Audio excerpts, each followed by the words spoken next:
And how is it going, everyone? Welcome to more Verlet Swing. And I need to finish this game today. I will be very sad if I cannot finish this game today. But on the bright side, there's only 5 levels remaining. On the not so fortunate side, they are very hard. However, I think that I basically need to change my mentality from yesterday, right? Because yesterday I was expecting this to be a casual game, and it is up until the last 10 levels, right? So now that I'm here, I need to see this as if I was playing I Wanna Be the Guy. As if I was stuck in a boss. Like, each one of these 5 or 4 remaining levels is a boss from an I Wanna Be the Guy fan game. That's how I have to see this. Because if I don't see it this way, it's just gonna be a Saltfest. I mean, it can still be a Saltfest. I mean, not like I don't get salty at I Wanna Be the Guy games, you know? But yeah, I need to take it easy. I need to forget that this is a casual game, because in these levels it's not. But you know, just take it easy. Enter in that try-harding mindset, which is basically just stay calm. Just think about things that are not really that related to the game, you know. Kind of relax, right? You just need to relax. It's okay. I mean, what's the worst that's gonna happen? Well, actually I know what's the worst that's gonna happen. The worst that could happen is me not beating this game today. That will be quite tragic. Because I don't think, I mean, if I can somehow not beat this game today, I don't really think I will be trying this in another stream. But that will mean that I will let the game win, and that can't happen. Not in a game like this. Yes, Sodium Swing is a more appropriate name. How is it going, Yannick? Well, funnily enough, this level had, this game had the World 3. The World 3 in this game is a junk food level. It was a level full of pizza, you know, hamburgers, ice cream, you know. Food that isn't really the healthiest, usually. And yeah, that basically contains a lot of sodium. So I think it will be a very fitting name to call it Sodium Swing, yeah. But yeah, I mean, you can see that at least when it comes to the naming, they kinda see where this is going. Like, you can tell that here, this level is called Rage. So they already know. Like, up on this point, they know what they were doing. It's not like they were oblivious. It's not the typical case of a developer that develops something that is way harder than he thinks just because he's so used to the game. No. They know that this is supposed to be hard and that you're supposed to rage at this. So because of that, I don't need to rage, because that's what they want me to do, but I won't. I definitely won't, right? Trying to do the penultimate stage in TIS 100. Yeah, as I say in the Discord, the Zachtronic games, other than Opus Magnum, I didn't play a single one of them, and I own them all. There was a time where the Zachtronic games were all in sale in a bundle, and I bought them all. The only one I played is Opus Magnum, because it's the easiest one, really. The other ones seem like they will take a lot of time and a lot of brain power. And the issue is that I'm not sure if I want to use brain power on a game, you know. I mean, I understand. being a web developer doesn't mean that you need to use a lot of brain power. Oftentimes it's even the opposite. But the thing is that, you know, I don't really want to think about shit like that after work, you know. Opus Magnum is hard when you try to optimize. Yeah, well, I mean, sure. But the other games are hard if you try to beat them. That's the difference. I mean, Opus Magnum is the easiest of all of them to beat. Optimizing is obviously always an option, but that's like saying that, you know, Kirby is a hard game because the speedrun world record is so hard to beat. Well, yeah, but, you know,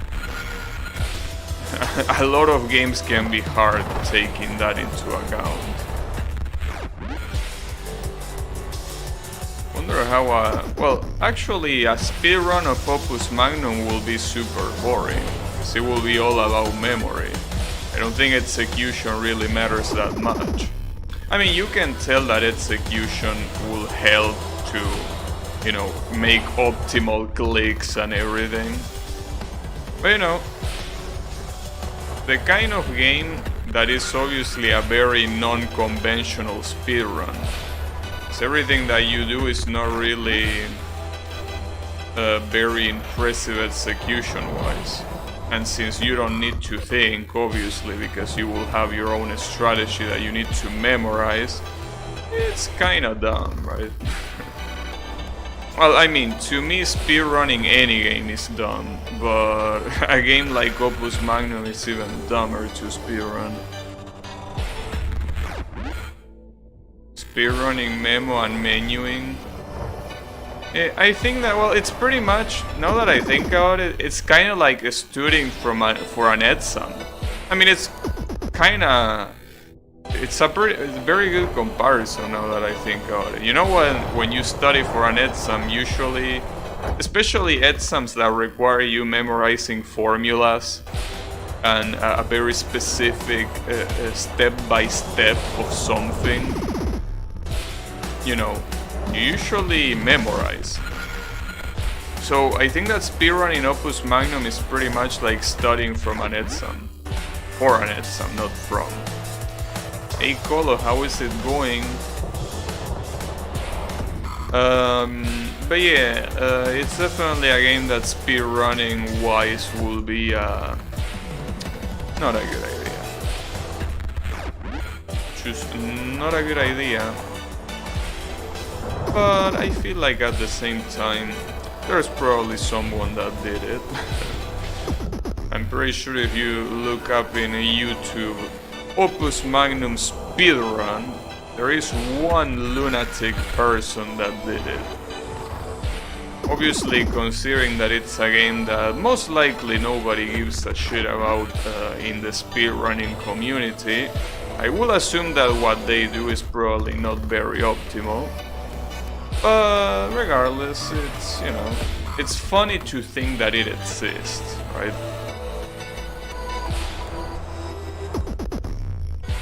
Well, I mean, there are speedruns of games like Clue, which is a mystery game of a randomly generated mystery. And basically the way you speedrun it is literally by guessing correctly, like, as soon as the game starts. Obviously by putting something random, hoping it works.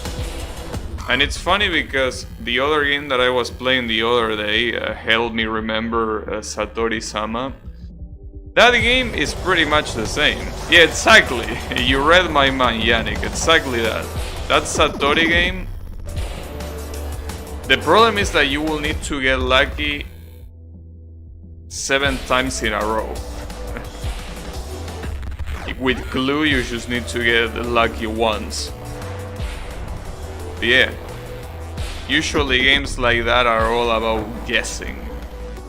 I'm sorry, by guessing I mean getting lucky. Well, honestly, it's not like what I did the other day was very short of getting lucky. I mean, after all, most of my guesses were not 100% guaranteed. Especially the Touhou guesses. Like, none of the guesses, like Suwako, Kanako, and Minoriko, none of those guesses were guaranteed. Suwako basically was, if I'm not mistaken, the clues were that she was a blonde goddess that was a final or extra boss. Technically, oh no, and it was also playable. I think those were the conditions. Now, the funny thing about that is that Suwako, you might think that it's the only character that fits that criteria, but it's actually not, because you also have Shoon. So I got lucky that it was Suwako.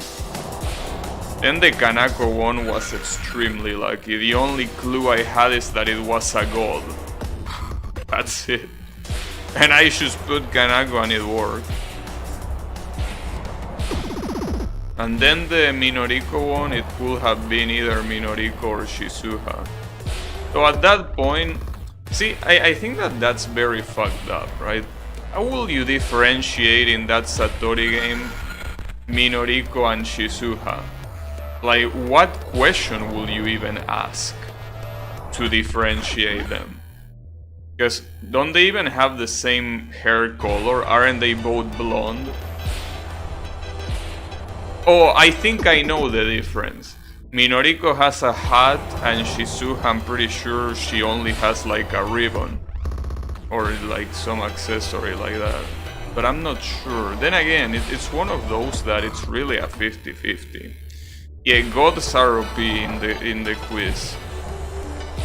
But yeah, I have a feeling that, you know, for the most part, I think that it's impossible to properly guess with 100% certainty what character they are talking about. I think that it's impossible.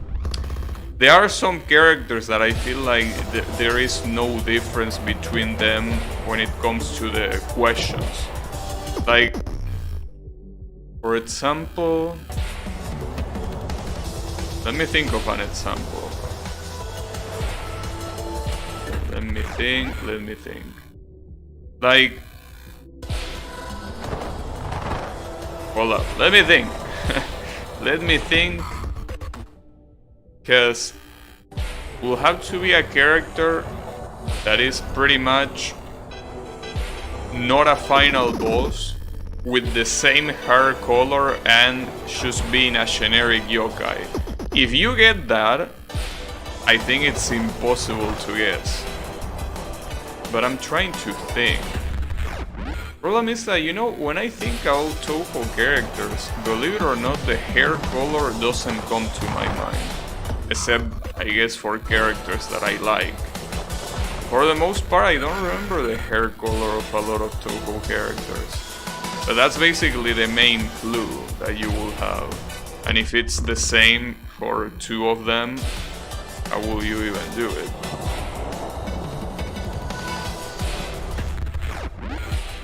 How will you do it?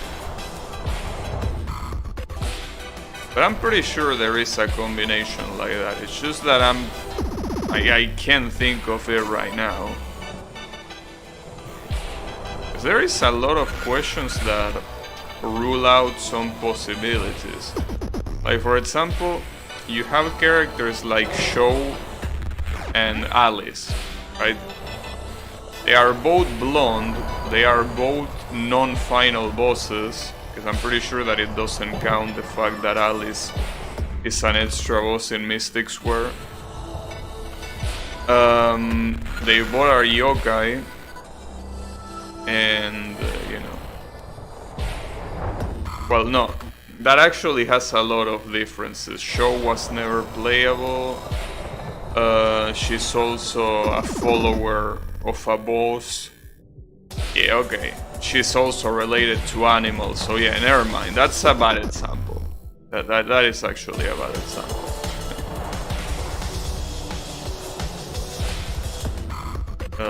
Yeah, no, I will have to think very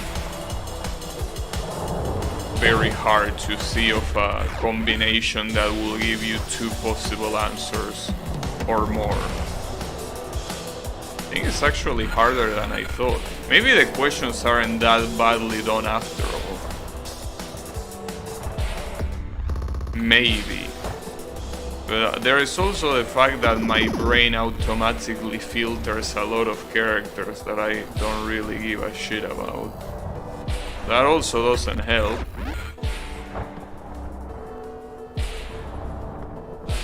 Also, speaking of which, can you... Like, are PC98 characters even a thing in that game? I don't think they are, right?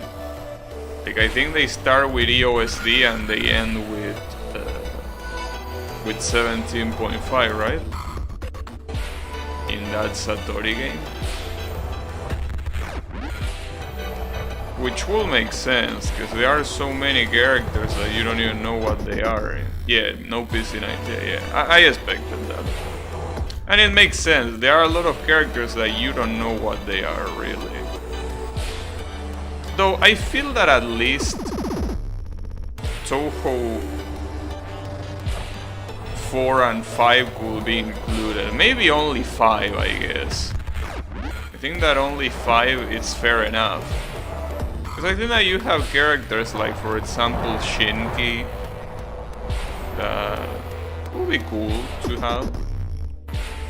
I mean, you clearly know she's a goddess, she's a final boss. You clearly know the hair color. You know that she hasn't been playable, you know. But I guess it makes sense, because, you know.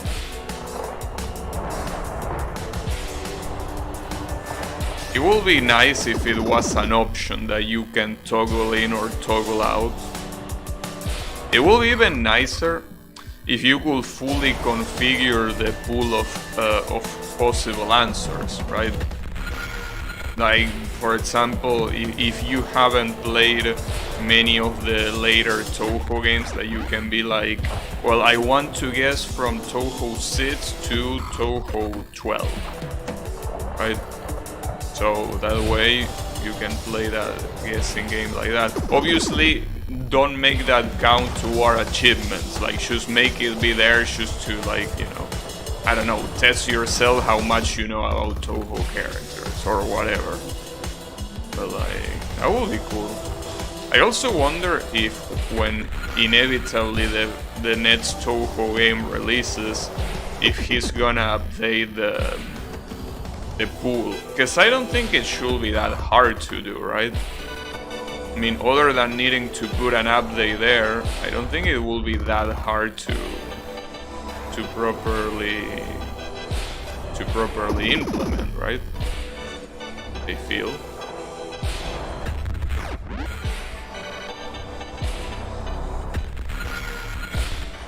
For the most part.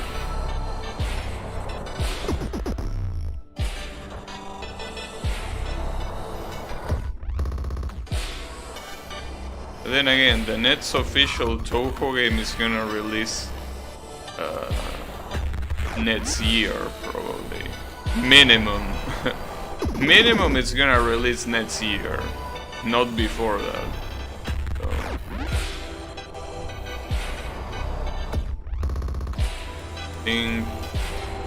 I mean, maybe by the time that happens, the author completely forgot he made that game.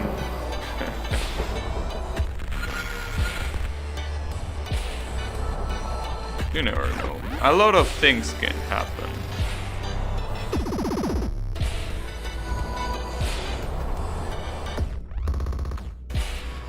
But, you know, it was still a cool game.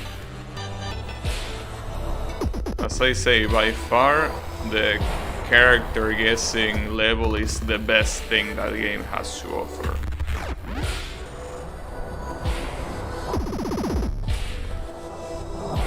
In fact, I wonder if there is a web page that is like that.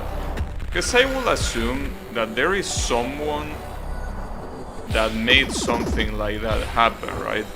I mean, the same way that there is a Touhou sorter, I'm assuming there is a web page that is like a quiz that gives you questions or gives you hints about a Touhou character and you have to guess it. But I don't know. Oh, if it doesn't exist, I guess the existence of this game will be pretty cool as a way to kickstart that, right?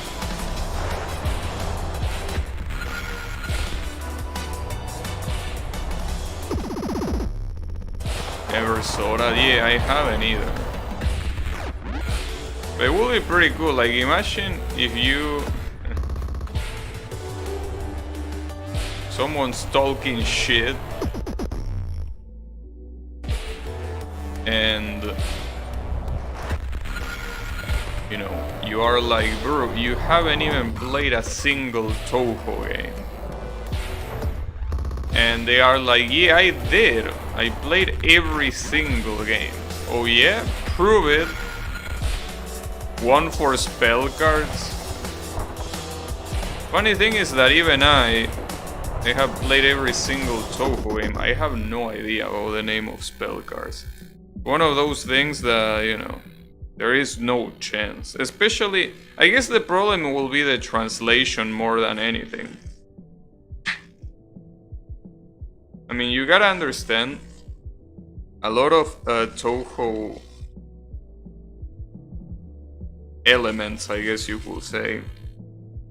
Well, I guess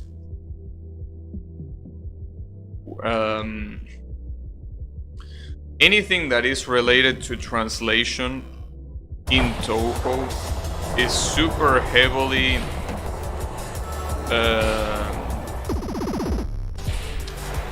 localized, right? And by that I mean that a lot of things that shouldn't be there, or rather that they don't have any need to be there, are still there. I think that a very good example is, you know, that I did that arrange of Kogasa's theme. And that theme is called Manen Okigasa ni Gochuio, right? Now, if you translate that literally, that means careful with the perennial spare umbrella.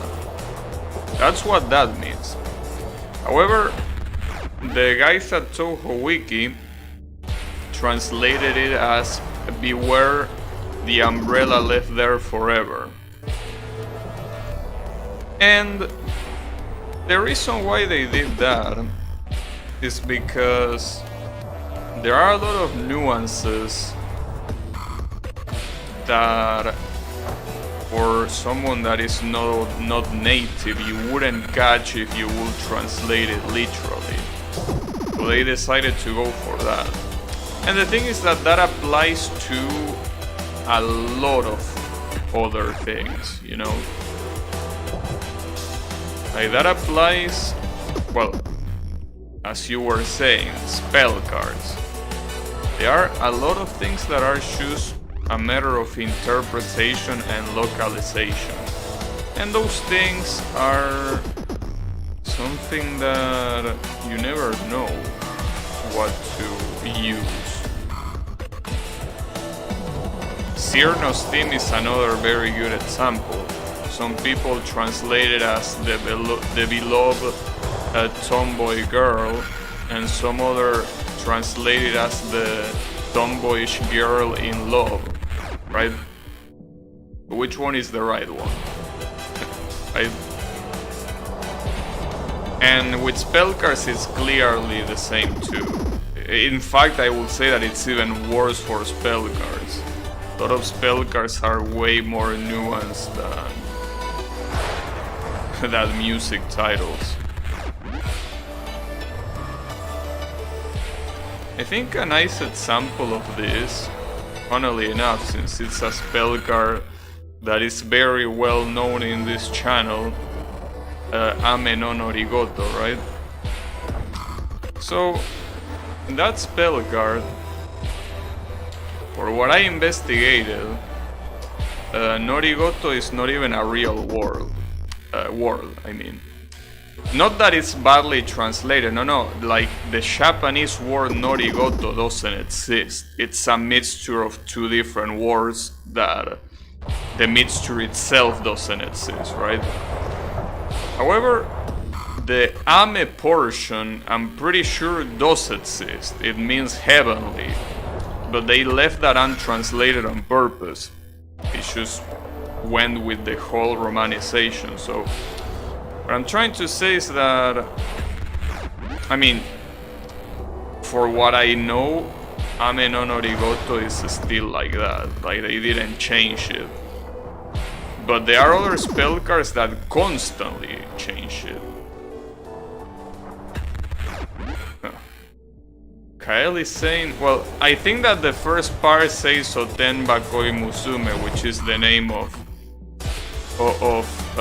Cerno's theme, but I don't know about the other two.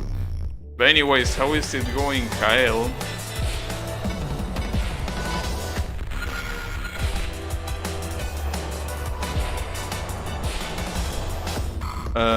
But you know, yeah, we were basically talking about that. Localization, translation, all that shit.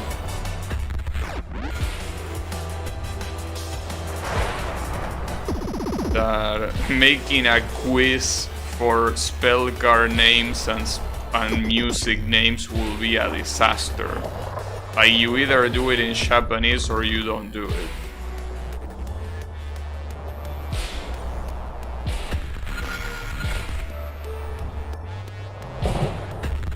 Yeah. The last two are the same ones in Shosho's title. Boken. Does that say Boken or it says something else?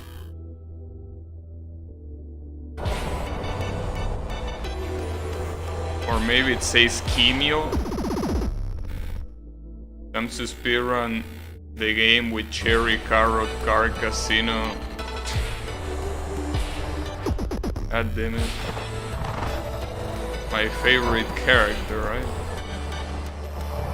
There is one for recognizes songs. Oh, it's Adventure, yeah. Adventure, which is Boken.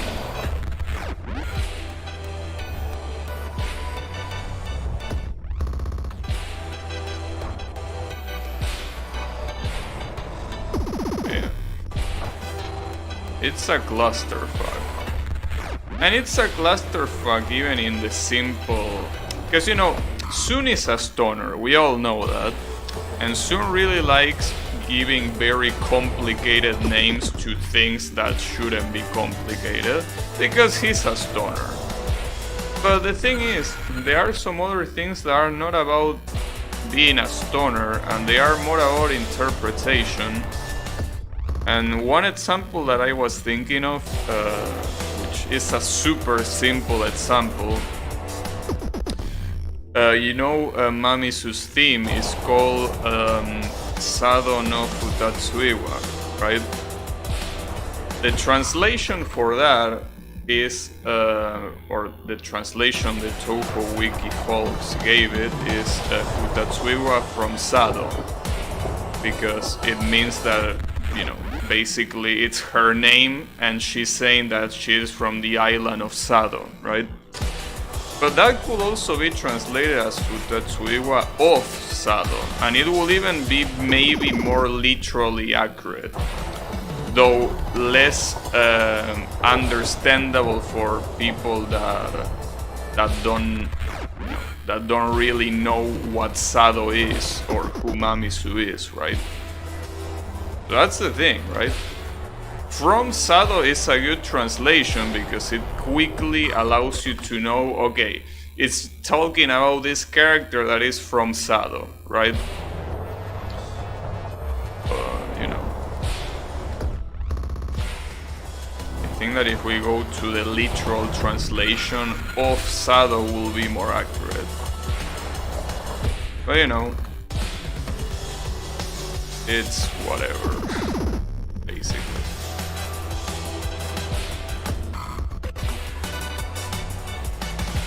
It's whatever.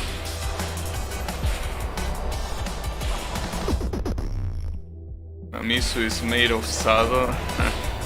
I know. Yeah, well, that's the thing. I mean, I know it's funny for us because we know that Mamisu is from a place called Sado, right? Like, we know that because we are Toho fans, right? Like, we know these little shits just because we've been exposed to it for so long, right? But there are people that obviously don't know that, because why would they need to know that? So when they see Futatsuiwa of Sado, it's like, yeah, they might think that. Is it made out of Sado? What even is Sado, right? So I think that the Toho Wiki folks really do a very good job at translating because of that. Because there are a lot of things that for an amateur translator you wouldn't think about them. You will think about, yeah, everyone knows that Sado is an island in Japan and that Mamisu is from there. No, that's not the case, clearly. It doesn't have to be the case either. It will be uncommon if that was the case. I mean, if that was the case, at some point you will be asking if there really will be a need for translation in the first place. But the thing is that, yeah, it's things that you need to take into account when translating. And they did a very good job.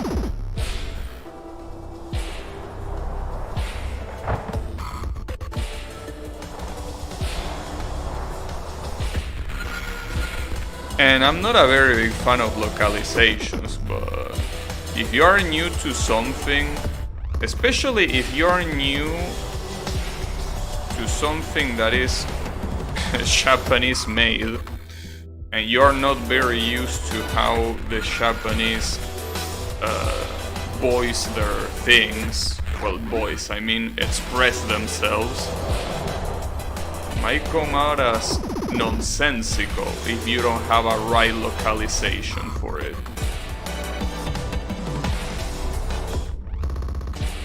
You know?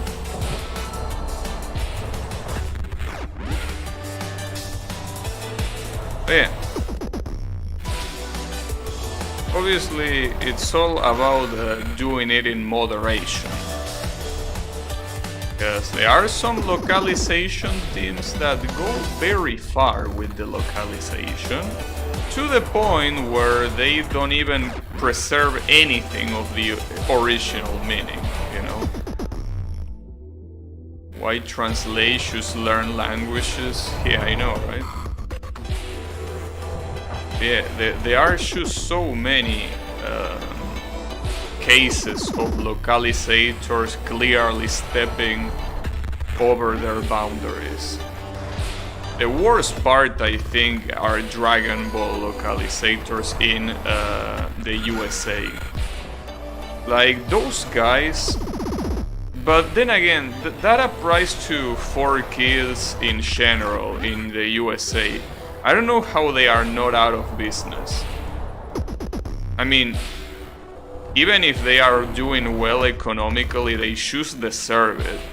They deserve to go out of business. Because how can you get away with so much shit that completely ruins the original show? I mean, I'm pretty sure if there was someone in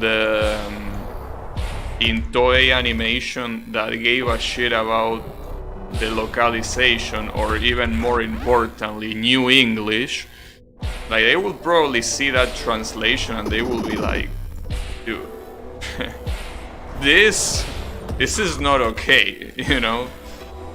But since that's not the case, obviously they are going unpunished for quite long. These donuts are great, yeah.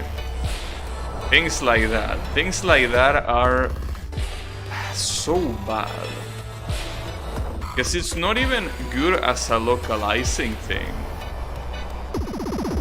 I'm watching Alf in HBO Max and sometimes I have to switch to English to understand the show. Well, with comedy it's a little bit different though. It's very hard to translate comedy, especially when it comes to puns and wordplays. Because regardless of from which language to which language you are doing them, you need to rewrite the show. Either that or leave it as it is and make nobody understand what the fuck the show is. So that's the main issue I feel with comedy. Like, that's something that I think it's excusable because there is not just much you can do. Problem is that in the examples that I'm giving, things like Dragon Ball localization, that's not comedy. Well, you could say that it's comedy how bad it is.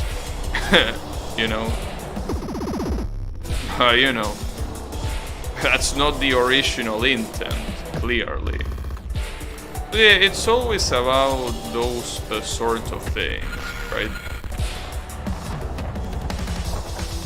Those kind of things that...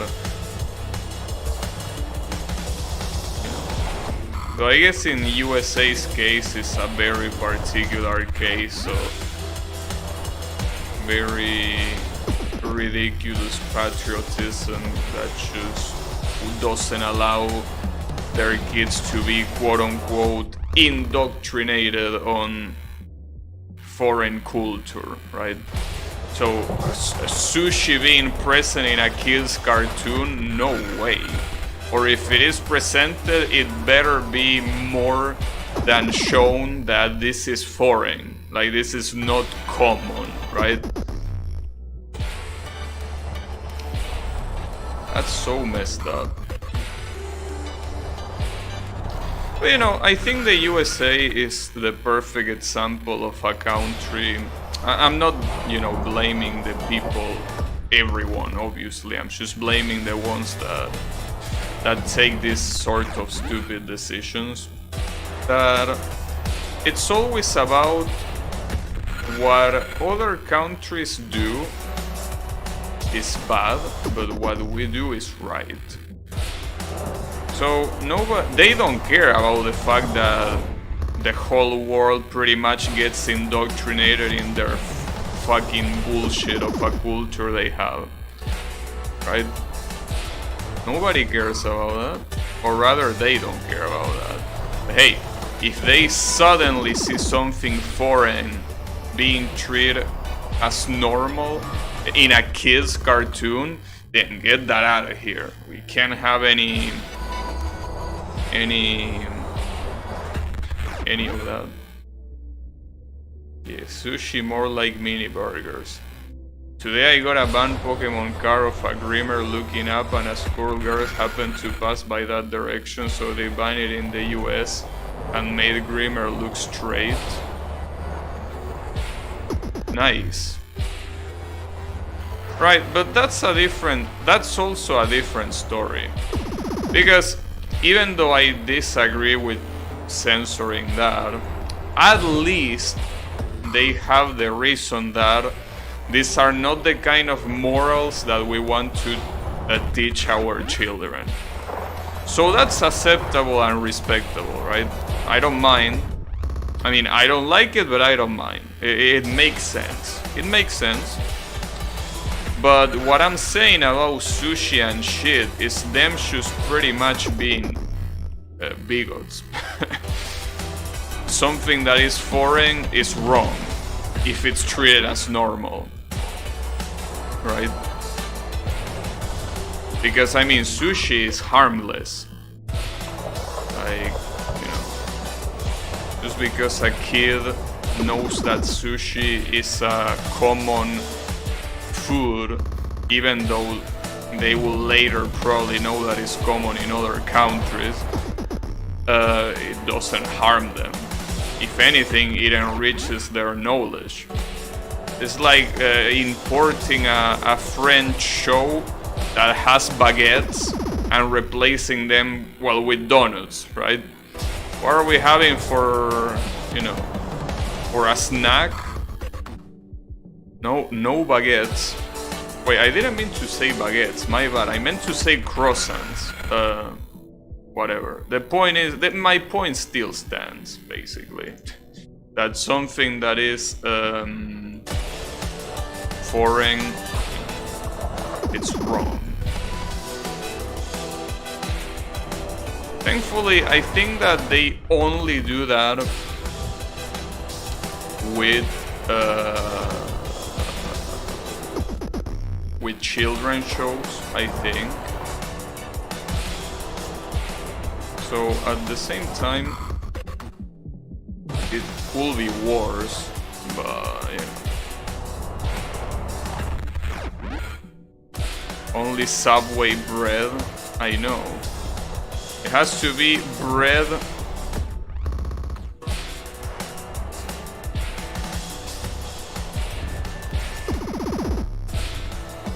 Well, actually, I was out to say a popular brand, but I don't know how.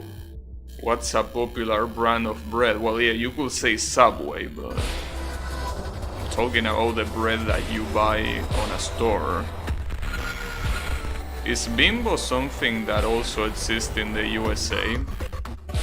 Because basically here we have a brand called Bimbo that is like one of the most known and popular bread brands. I'm pretty sure that's international, right? Bimbo? Or is it only here? Or maybe it has a different name in the USA. I don't know. It's basically that one that has as a mascot a white bear that has a chef hat. Bimbo is from the US? Okay. So yeah, basically it's like replacing a baguette with a Bimbo bread.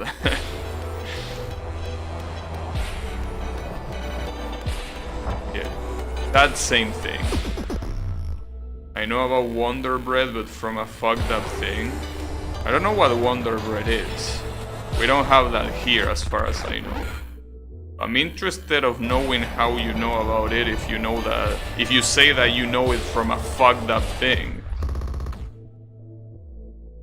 Final Fantasy VIII had a hilarious translation quirk. There were breads on the school that were really popular, and in every localization it was changed. In Spanish they were bocatas, in USA hot dogs. And what was the original? What was the original bread? Was it even bread? Or what was it? I mean the Japanese version, obviously. In French, pretzels. And pretzels. It's been a while since I had pretzels. Pretzels are cool. They are not particularly my favorite, but they are okay. They are nice. I mean, they are usually the nice amount of salty.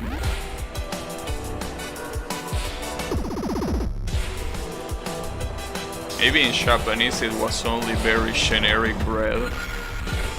Because I'm pretty sure that in Japan...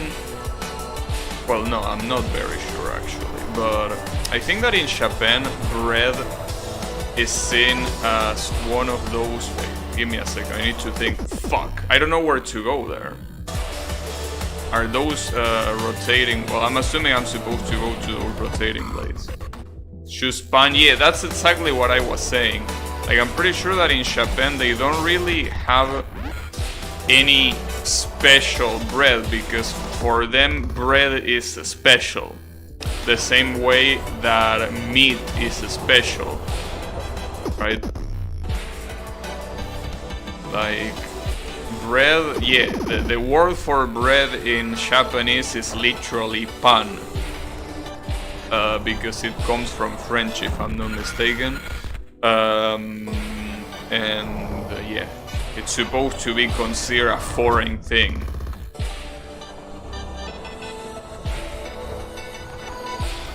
Well, meat is not really supposed to be foreign, it's supposed to be rare, which is not the same as foreign.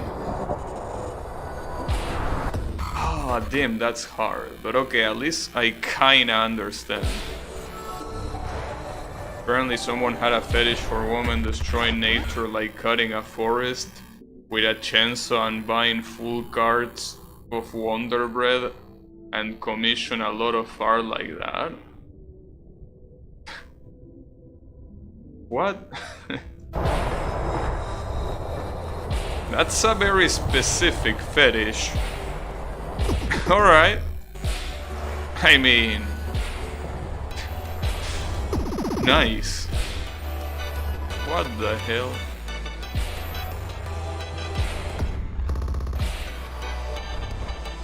It's pretty funny what you can do when you have so much money that you don't need to think about if maybe doing that will be a good idea or not. Ah, fuck me, damn it. Too much momentum, but that was the idea. That was the right idea. But yeah, that seems like very specific. Very specific. But, you know, I think I seen wars.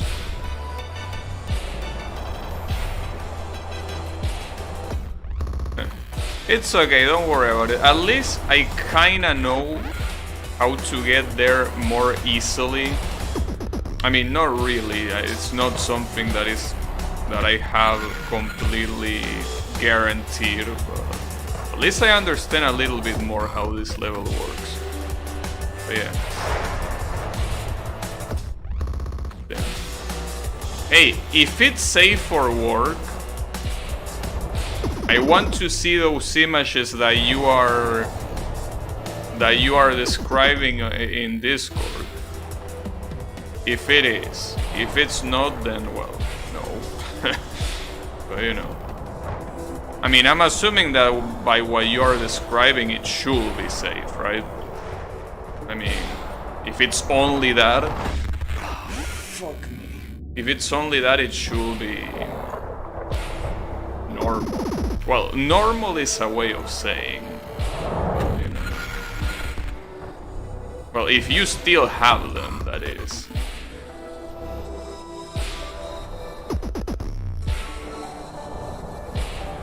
If you don't, then, well, it's whatever.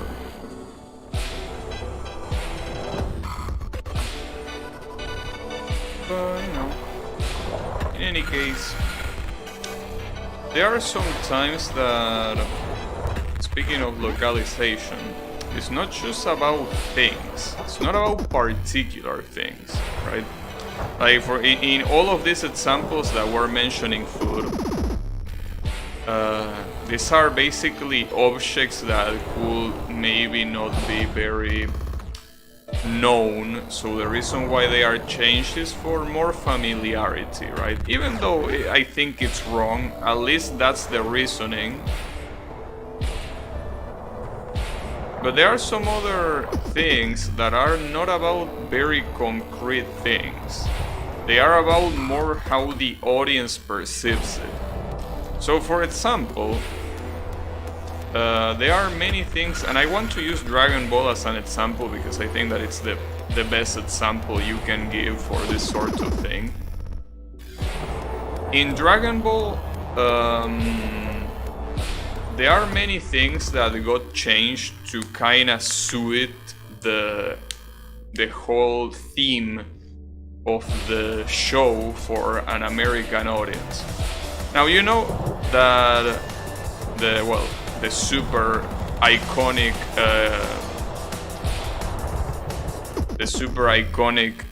theme song, the opening of Dragon Ball Z, Chala, Head Chala, right? If I'm not mistaken, the USA completely discarded that opening, and they got basically something that is more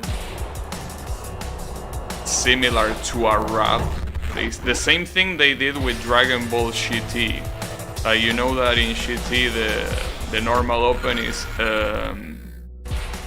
Dan Dan Kokoro Hikari Teku, I think, right?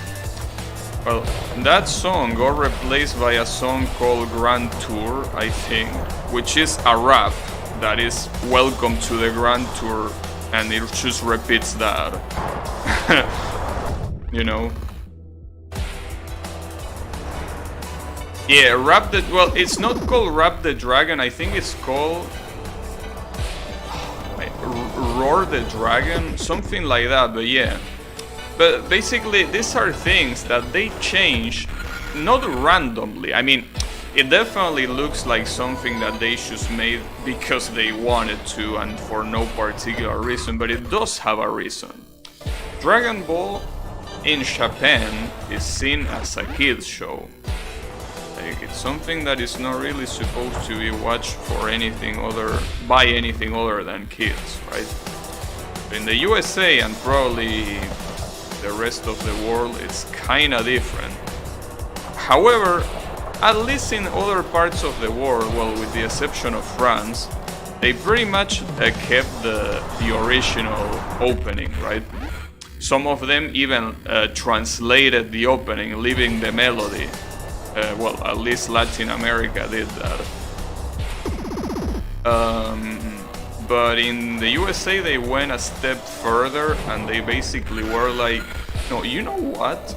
We're gonna compose an opening that has nothing to do with the original, just so our kids can, you know,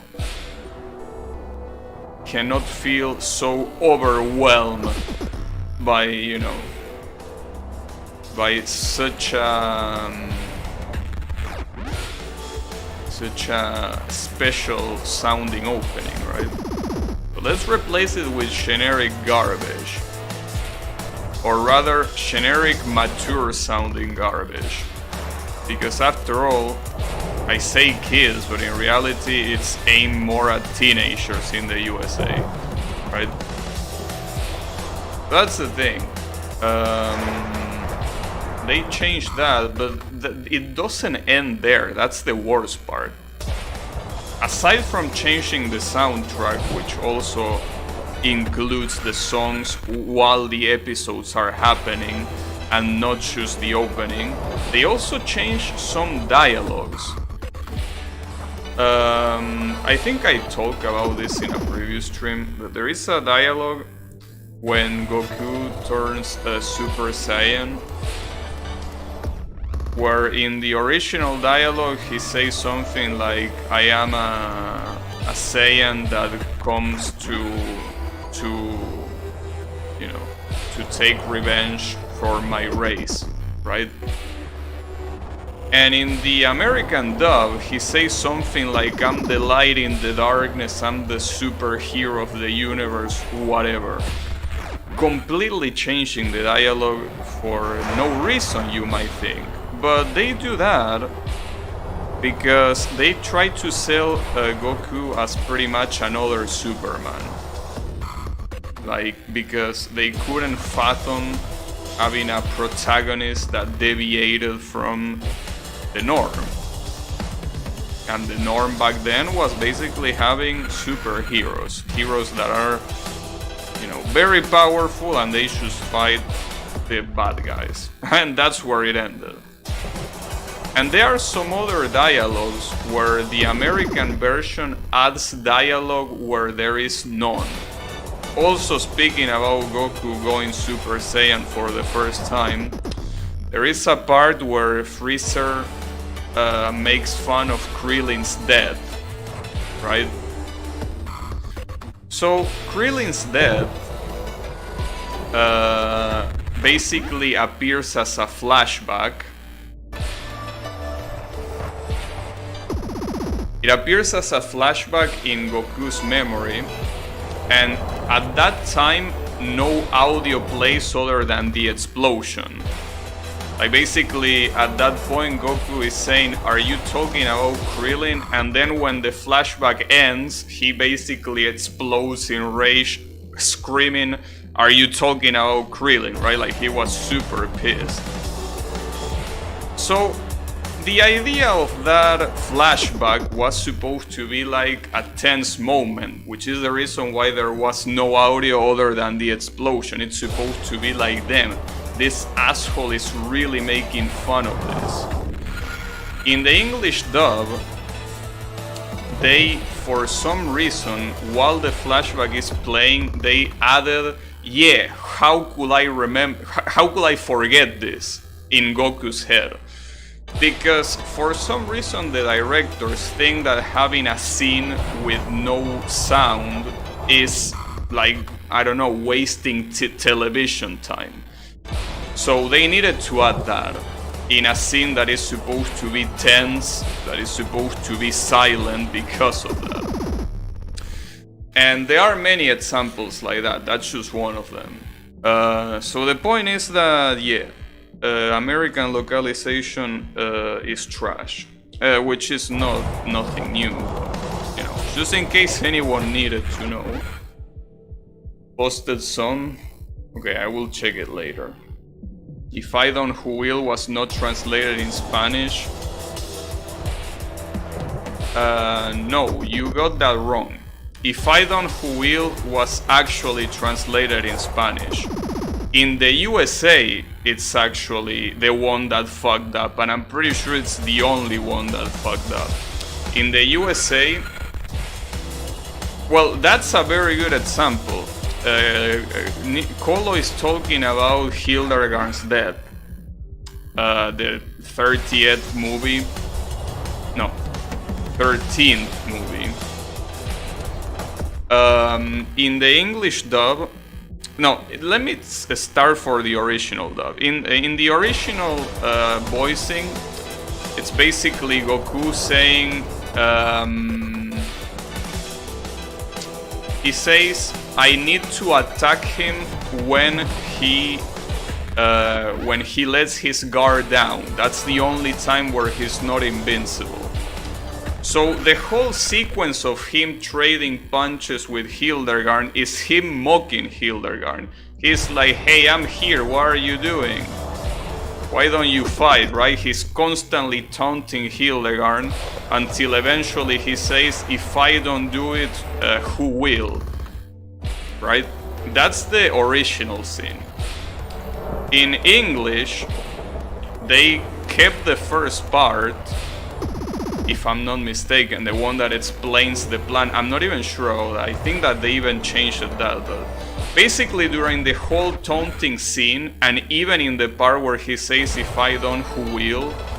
He basically just keeps talking about the fight.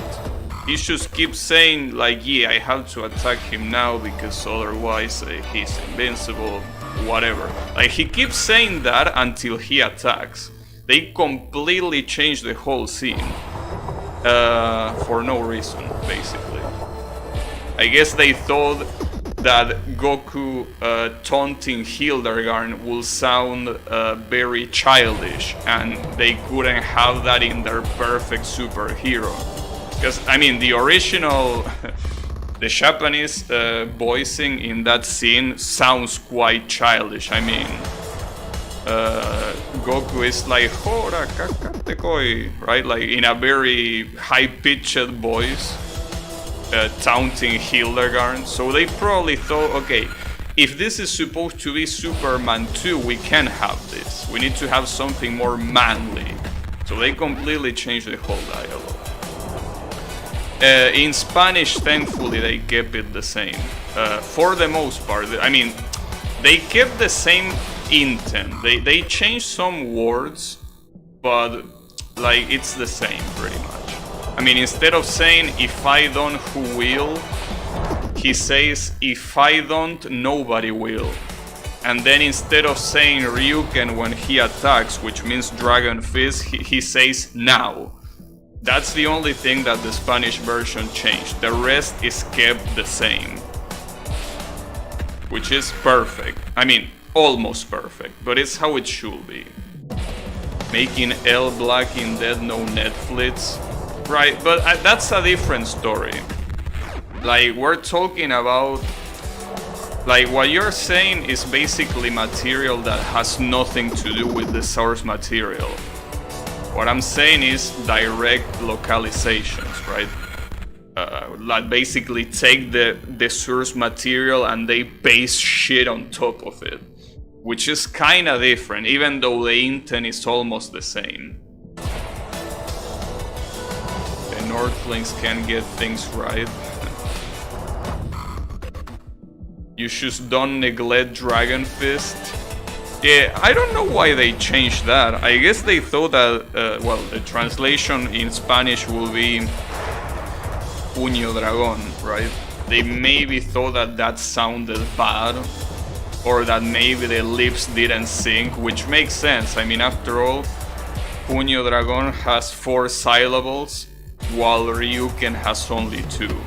So that might be the reason. I mean, the word that he uses, which is ahora, well, it actually has 3 syllables, but it's a lot easier to shout that and a lot shorter. So maybe that's the logic. But you know, it would have been better if he just showed Dragon Fist in Spanish. Find me Scrub and Cope later, Kek Desu. Is that the 4chan dub? Instead of 4 kids, that will be the 4chan one. Okay. I like that. I like that one. It's very interesting. When you get into this type of, like, I don't know if I should call it rabbit hole, because I don't think there's nothing wrong with knowing this. If anything, it's better to know exactly shit that shouldn't be like it is, how it is. But yeah, it's very interesting when you get into this slight difference that sometimes are not even that slight, that sometimes they are extremely stupid, right? Like they are so different that calling it a localization will be an insult to localizations, basically. Yeah. I mean, if you watch Dragon Ball Z in English dub, you're pretty much watching a different anime. You're not watching the same. Yeah, you're watching the same video, but you're really not watching the same thing. You're watching something else. Is it better or not? Well, that depends on your taste. But it's not the same. Or even close. And the same applies to another thing that also pisses me off quite a lot, because it's a season of Digimon that I personally like. There is a season of Digimon, the 6th one, called Digimon Cross Wars, right? Now, we can discuss about the quality of the season. We can say that it's good, it's bad, it's shit, it's whatever. But that's not the point here. Regardless of how good or bad it is, the English dub of that series is somehow even more offensive than Dragon Ball. Because, you know, they didn't go as far as to completely change dialogues. Like, they didn't only go that far, because obviously they did that. They also changed the names, which is something that is also relatively common, sadly, in these localizations. But it's like, you know,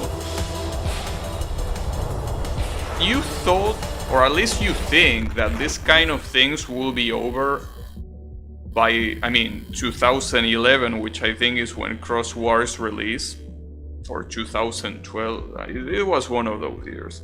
Point is that you thought that, you will think that at that point they wouldn't do that anymore, right? They wouldn't change names anymore like that for no reason. But they did. And the protagonist of that season is called Taiki Kudo, right? Well, basically they translated it. They localized it as Mikey. I don't remember the last name, if it even had one. But nice, there you go. Whew. This took so fucking long. Damn it. 1 hour actually, plus the amount of time that we spent yesterday. Yeah, finally. What is this? Spiraling to the end?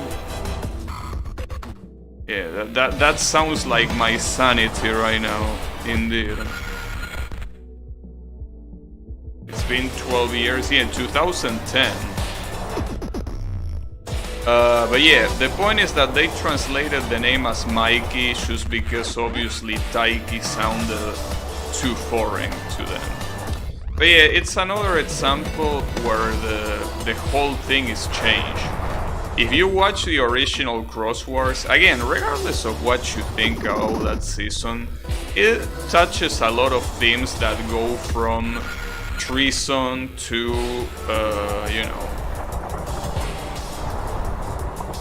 death, betrayal, a lot of, you know, relatively strong topics that are obviously in Digimon always present, because Digimon is supposed to be a coming of age story.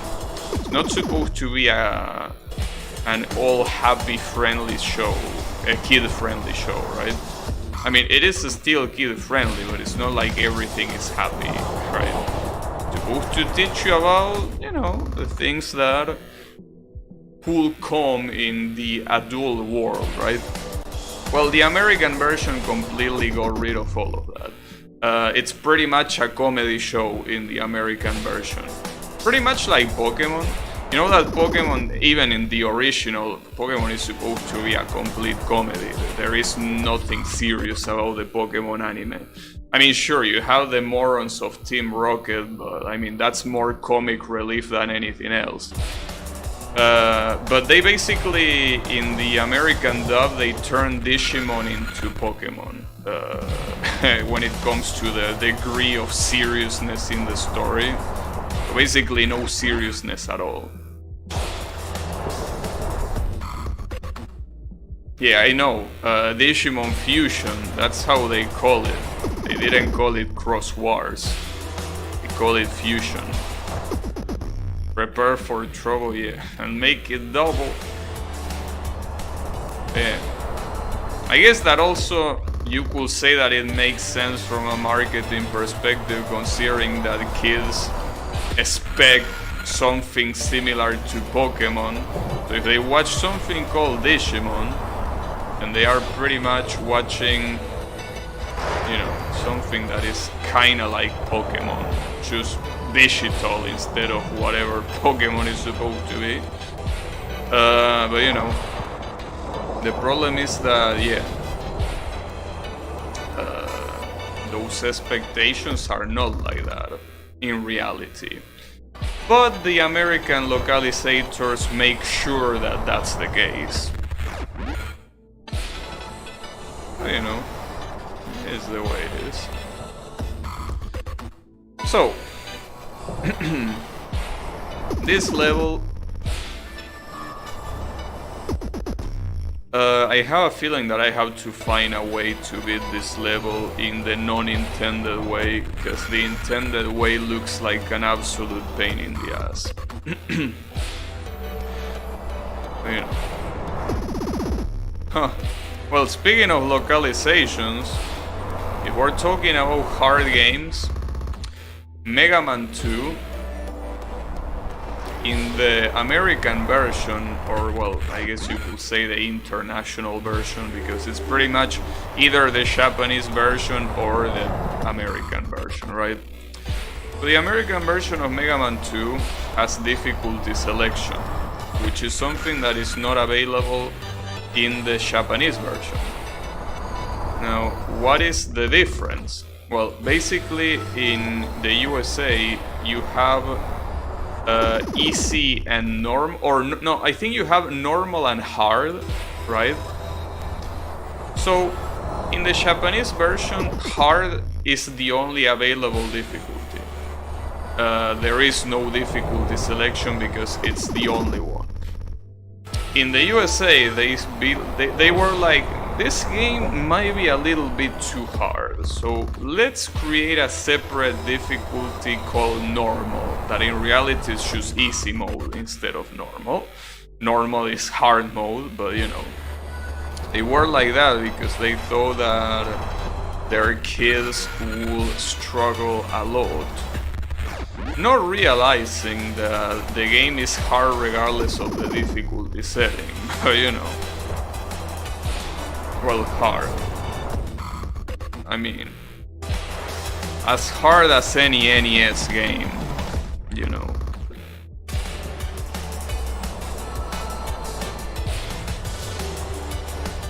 But yeah, the Americans have really harder, yeah, hardest there, yeah, like in Super Hexagon, pretty much. Pretty much like in Super Hexagon.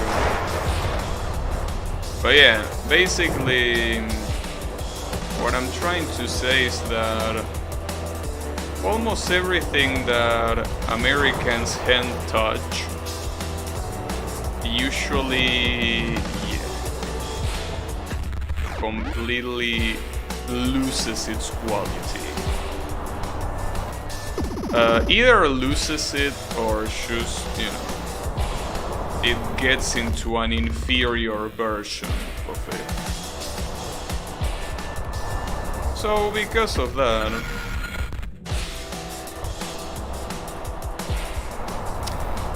yeah, this is why I hate localization so much. But that's my problem.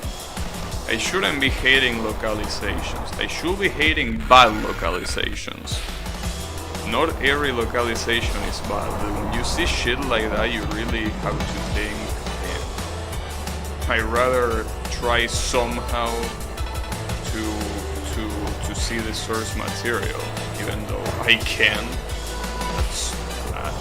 Somehow I need to, right? Oh yeah. It's the way it is.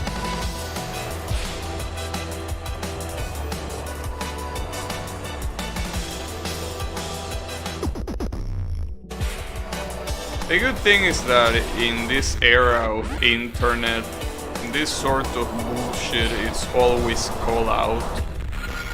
Like, everyone knows when a company is doing this sort of horseshit. Well, in fact,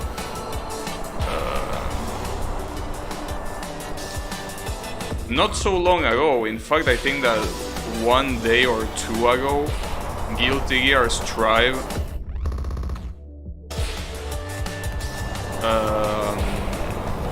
announced a new character. That is not new, it's an old character that they just decided to put in the game as paid DLC. But you know, point is that it's a character. It's supposed to be androgynous, right? Like, it's supposed to be a very, you know, one of those characters that you can never tell if it's a girl or a boy.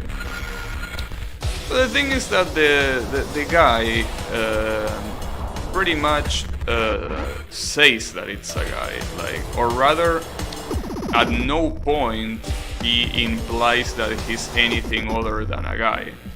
Sure, he has a lot of things that point to him being feminine, but at no point it gives hints of him wanting to be treated as anything other than a man. So the thing is that the localizers, what they did is saying that I'm not sure about the details, so don't 100% quote me on this, but if I'm not mistaken, they say that he is non-binary and he has, you know, the preferred pronouns to be they and them, which it's not in the Japanese script. So it's the sort of thing that, you know, no matter what, bad localizations will always be there. And the problem is that when you think they can't get any worse, they somehow get worse. Yu-Gi-Oh! Keeps censoring art and names even though all players are neckbeards under 30s. They probably do it for legal reasons though. But yeah. Point is that, you know, it's always the same shit. And unfortunately, it's always one country behind it, and that's the USA.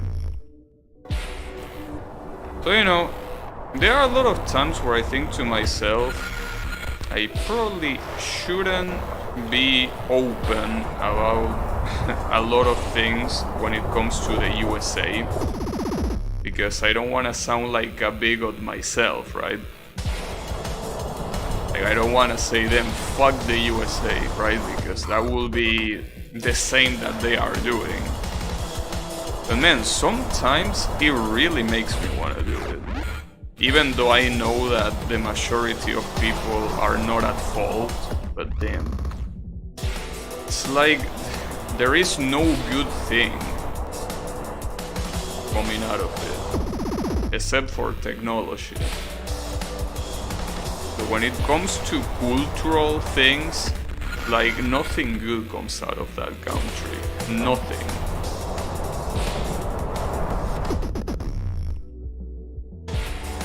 I get why it's called spiraling. Yeah, but I'm thinking that it's probably a better idea to not do it spiraling, because doing this way seems super hard. I don't even know if I can do it. I mean, probably, but I don't even know where I'm supposed to go. I mean, you have arrows, but these arrows don't really tell me much, you know. I think I'm supposed to throw myself here, but I'm supposed to grab that before I get there. But yeah.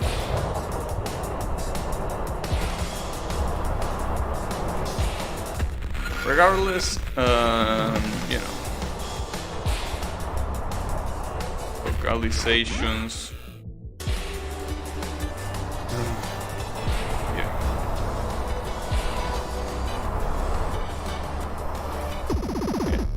Sometimes you really don't want to generalize.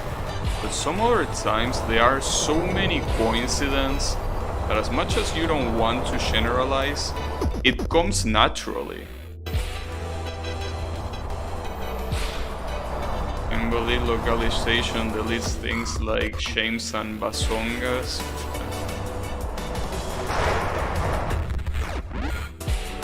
Deletes a lot of things.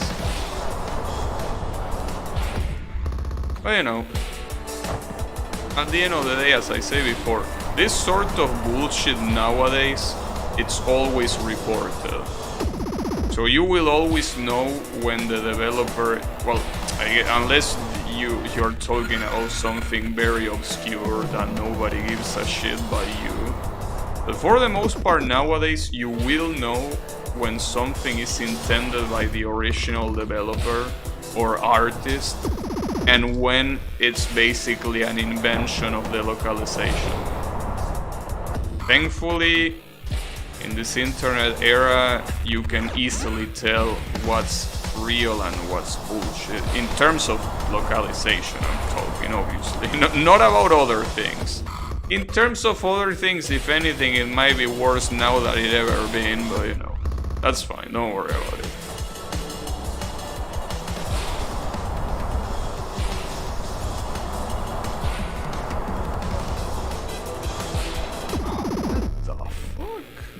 I don't know the angle of that. Like, I understand what the point of this level is, but Jesus, this is very hard. This is actually challenging. Even if you know what to do, executing it is not easy. I'm assuming that this sort of level has a lot of possible cuts. It's funny how vicious it gets with when gachas do that. Yeah, when gachas do that, a lot of players are like, you know what, fuck this gacha, I'm moving to something else. And the sales actually get hurt. Because, you know, gachas, differently from traditional games, are all about constant revenue, right? So if some players decide to be like, you know what, I'm not paying anymore, fuck you for doing this, they are not gonna do it. And you're gonna have to eat shit. But, you know. And I'm glad that's the case. To me, censorship has no place anywhere. I mean, as I said before, I can understand the reasoning behind censorship. And a lot of times, I could be like, yeah, alright, it's respectable that you think that way. But when it comes to me, I'd rather not have anything censored. Anything. If your worry is that a children is getting exposed to something that it shouldn't, that's the parent's responsibility, not the artist. If the parents don't want to pay attention to their kid, that's not the fault of the artist. You know, raising a kid depends on the parents, not on the shit they watch. So, yeah, in the case of Pokemon, for example, right? Well, if a parent considers that whatever is shown there is not, what's the word? It's not... come on, it's an easy word.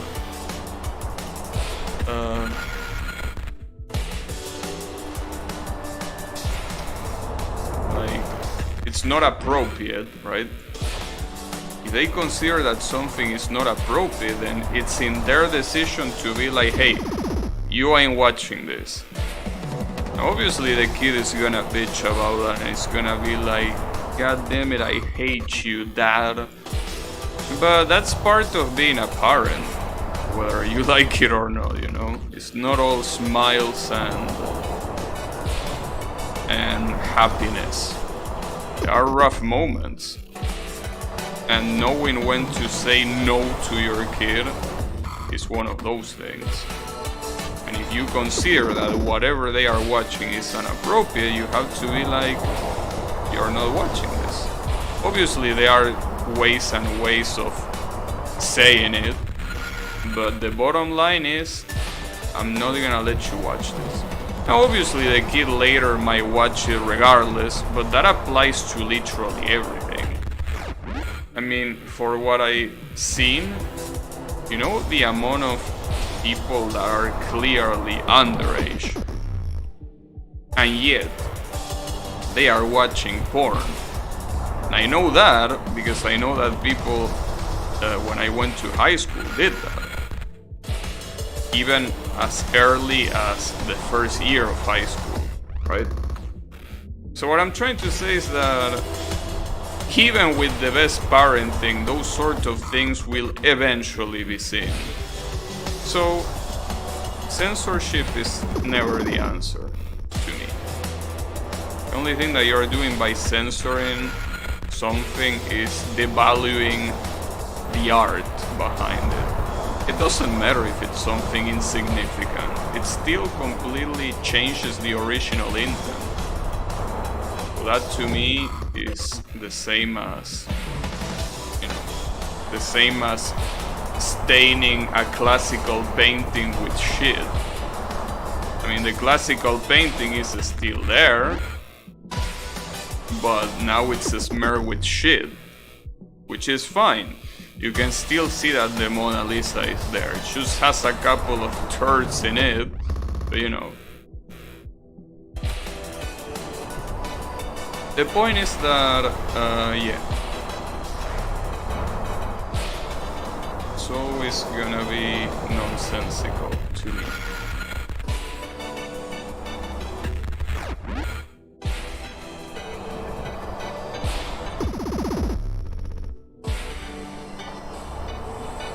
Regardless, what should matter is how you consume that content.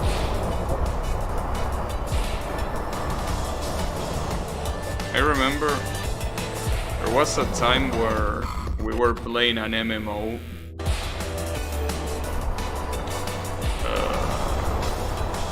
with my friends, and that MMO had censored costumes. What we did was pretty simple. downloaded an uncensoring patch, and we kept playing, just like that. The way I found out about porn is pretty funny. The question is if I wanna know. Do I wanna know? So I might regret it.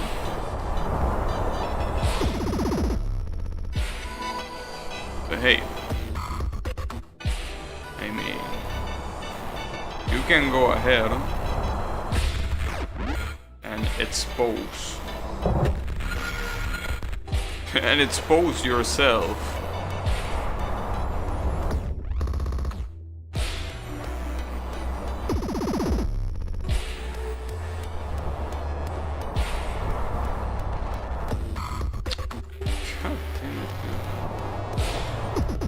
Yes, it is right there. Problem is that these rocks don't let me propel myself up. Play on a game website that had an adult section. I had no idea, but I imagine it was something really cool. I mean, the point is that it eventually happens. Like, it doesn't matter how, it always happens, because eventually you're gonna get exposed to it in one way or another. Because it's something that exists, you know? If it's something that exists, you're gonna learn about it eventually. It was indeed. It was interesting, yeah. Can't deny that. But yeah, no matter how much localizators and other type of people, even the government sometimes try to babysit you, it won't work eventually. Eventually, you will find a way to bypass all those babysitting filters. And when that happens, well, what you gonna do? You can unsee it.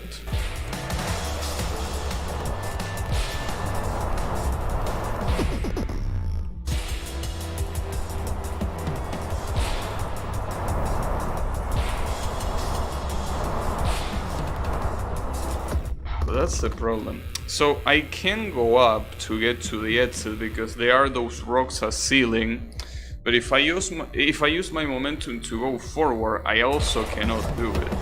I really don't want to do this level the intended way. If I do this level the intended way, it's gonna take so long. It might take even longer to try to find an exploit. The problem is that that one in particular is super messed up. So I have an idea. It might work, but I'm not sure. It will have to be a very precise swing. But I think that it works. I think that it works. Please work. Here, this one. Ah, that's not enough momentum. That's just not enough. How the fuck? What's the last jump? I don't even know what the last jump is, but that was a good start at least.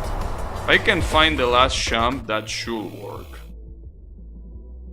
I look up Flash games I will find us in a typical Flash site and found only 2 results and one was a straight. It happens. It just happens. It's the way it is.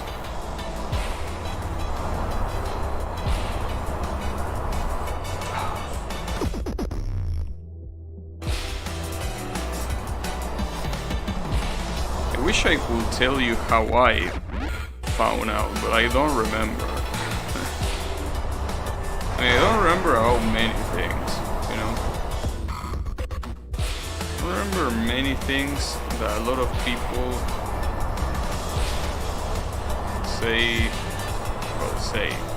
think that they are important enough to remember. I just don't.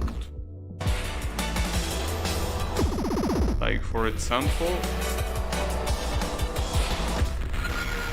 Well, though I think that this could apply to everyone, pretty much. I don't remember what's the first video game I played. I don't remember. How am I supposed to remember? And a lot of people are like, oh yeah, the first video game I played is Super Mario on the NES. I have no fucking clue what's the first video game I played. That, like, there are so many possibilities. Not to mention, there are possibilities that are probably not even in my mind. Because I was so little that I probably don't even remember the game. So, you know, that sort of shit where...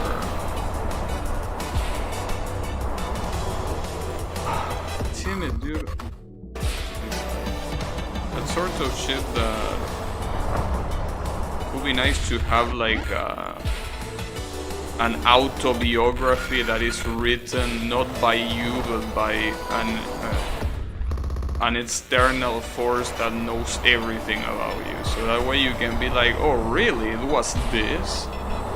Because I pretty much, like, it's impossible for me to know. Like, it doesn't matter where I go or what I do. It's literally impossible for me to know something like that. That's not enough? Yeah, that is enough. Nice. Damn, how many people reach this level? Yeah, I'm actually surprised. There are a lot more people than I thought here. There you have it. Dante's Slope. What do you mean by Dante's Slope? Yeah, I licked the exit. Wait, this is level 98? Fuck. Though it was the second to last. No, there is still 2 more after this. And I think that at this rate, I mean, obviously I don't know what the other levels are gonna be like. I mean, hell, I don't know what this level is gonna be like. But I have a feeling that I might not be able to beat this today, as sad as that sounds. And this is all about horizontal swingings. This ain't gonna be easy. One of the first games I ever played was a PC game that was kind of like Metroid, but I have no idea how to find it. Yeah, I remember there being a lot of PC games that I had that nobody knows of. Like PC games that I don't know why they even exist. I mean, they are kind of like indie games of that era, except they were an indie, I'm pretty sure. So they are very weird, but they were also a lot of psychedelic games. I'm pretty sure the one you mean is probably one of those. I mean, not saying that I played it as well, I'm just saying that they are the kind of games that nobody remembers because they were so bad shit that... Original? Yeah, I unfortunately can't help you there.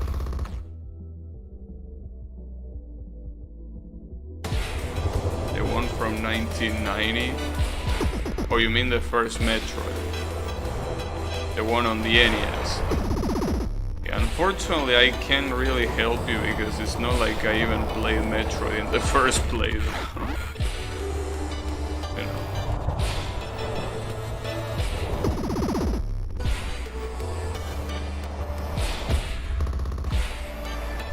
I have no clue how to get there. But yeah, there are a lot of very funny games from my childhood. I mean, at least the PS1 ones, I definitely will be able to show them to you because not only I remember them, but like I also have them. So even if I didn't remember them, I could just look at them. Or rather tell someone else to look at them because they will be in Capital City, obviously, not here.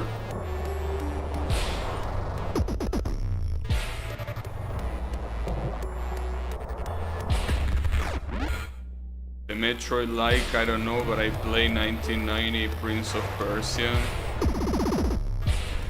Oh, that Prince of Persia game was interesting. I never played it myself, but I saw a playthrough, and the game is so fucking horseshit. Like, that's the impressive part about it. Like, the game is basically full of things that are impossible to figure out on your own, just like many games of that era. But what's even more offensive is that you have a time limit. So it's not even enough to not know what to do, you also have to figure out what to do somehow while the clock is ticking. It was so evil. It was absolutely evil. But it's the way it was.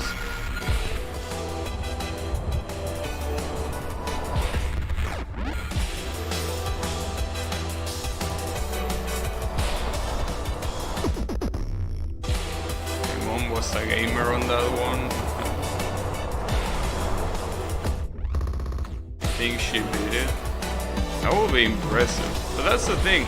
I think that back then, well, that also applies to my mom, but that also applies to a lot of casual players. They are very good at one game, or well, 1, 2, or 3, but like, they don't play anything else, but those games they play, they are very good at them. And I think that applies to literally every player that you would consider casual. They have some games that are their absolute strength.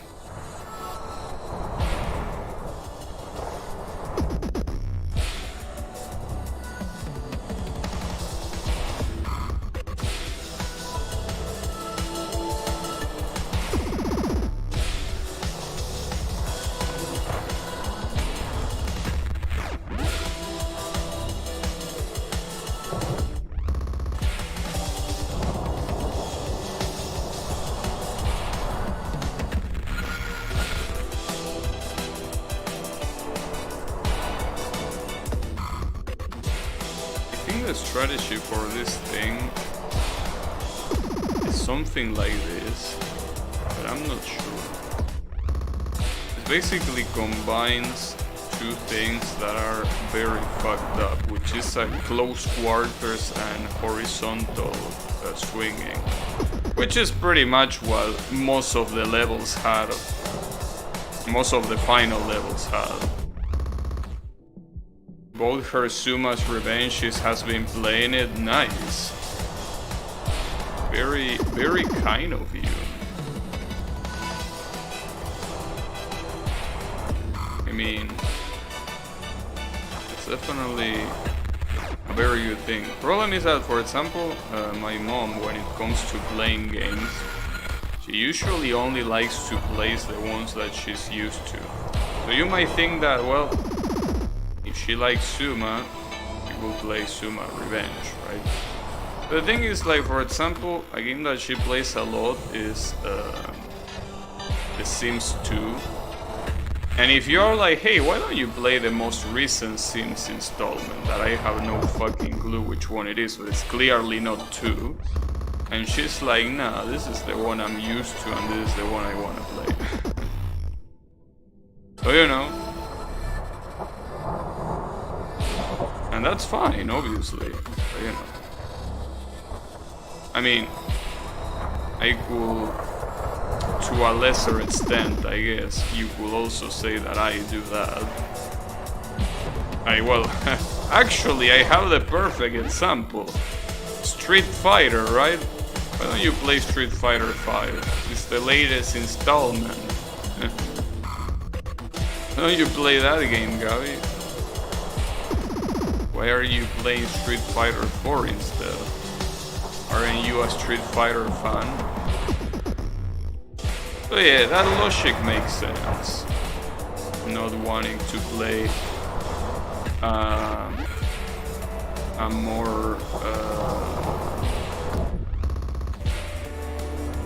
more recent installment because you think that it's inferior in every way. At least in the ways that matter. It always comes back to Street Fighter 5, of course it does. course. And you know, the worst part is that I'm pretty sure that when Street Fighter 6 releases, I'm gonna complain about it the same way that I'm complaining about Street Fighter 5, you know? Like, you know that that's most likely what's gonna happen, right? Street Fighter 6 is here. Well, unless it's somehow good, but I really doubt it. I'm pretty sure that it's gonna be as bad, if not worse, than Street Fighter 5. But like, yeah, I'm most likely gonna talk shit about it.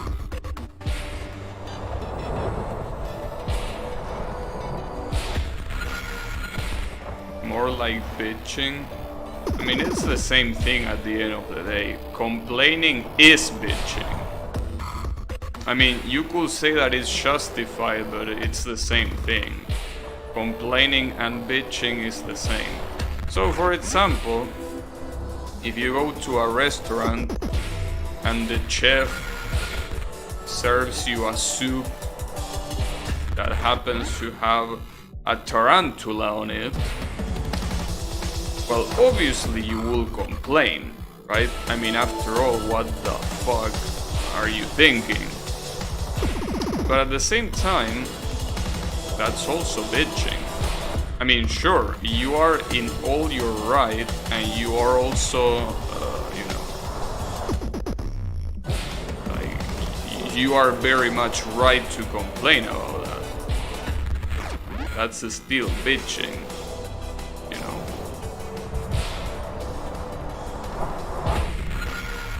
If you have a right on the subject, then it's not bitching.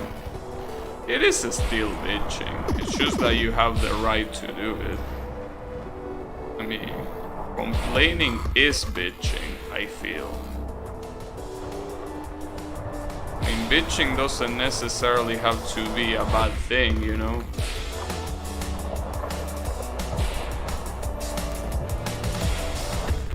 Using that right to abuse is bitching? No. Bitching is bitching. It doesn't matter if you are right or not. But again, you're seeing it as a bad thing. Bitching is just a different word. But it's pretty much a synonym. It's the non-formal synonym. But to me it's a synonym. Even if you're in your right to complain, to me it's still bitching.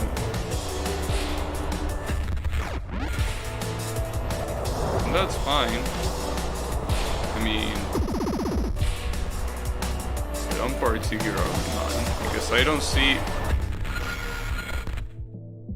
Yeah, synonym, that's what I'm saying. You know. It's the same thing. It doesn't matter. You bitch about something, it's because you're complaining about something. You might be right to do it, but bitching is still bitching.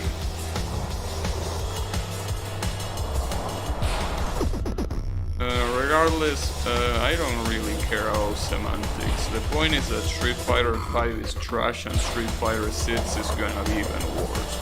So, you know, I really want to eat my words. Like, I really want Street Fighter 6 to not be trash.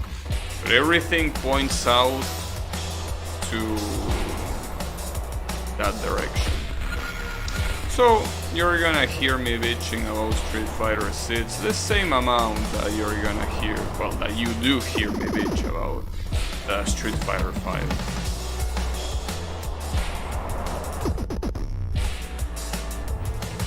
In any case, yeah.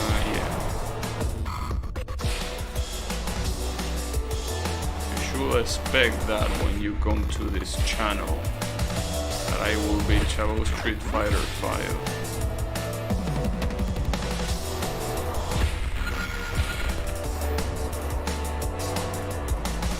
I mean, after all, depending on where you bitch about Street Fighter 5, you're gonna get an army of Capcom dick suckers telling you that it's the best Street Fighter in the franchise. You know? I don't want to deal with that. But considering that there are not those kind of people here, I can bitch all I want and nobody can say anything. So that's exactly why I do it.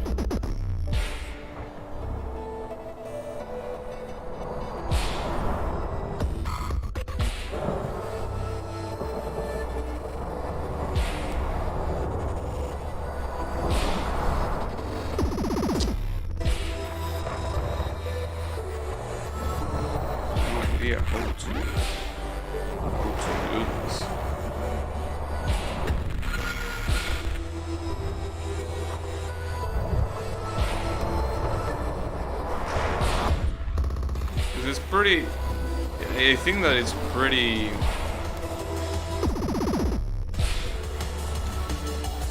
clear that I'm supposed to zigzag this, but I don't know how, because at some point you get so much momentum that I have no idea how to even zigzag.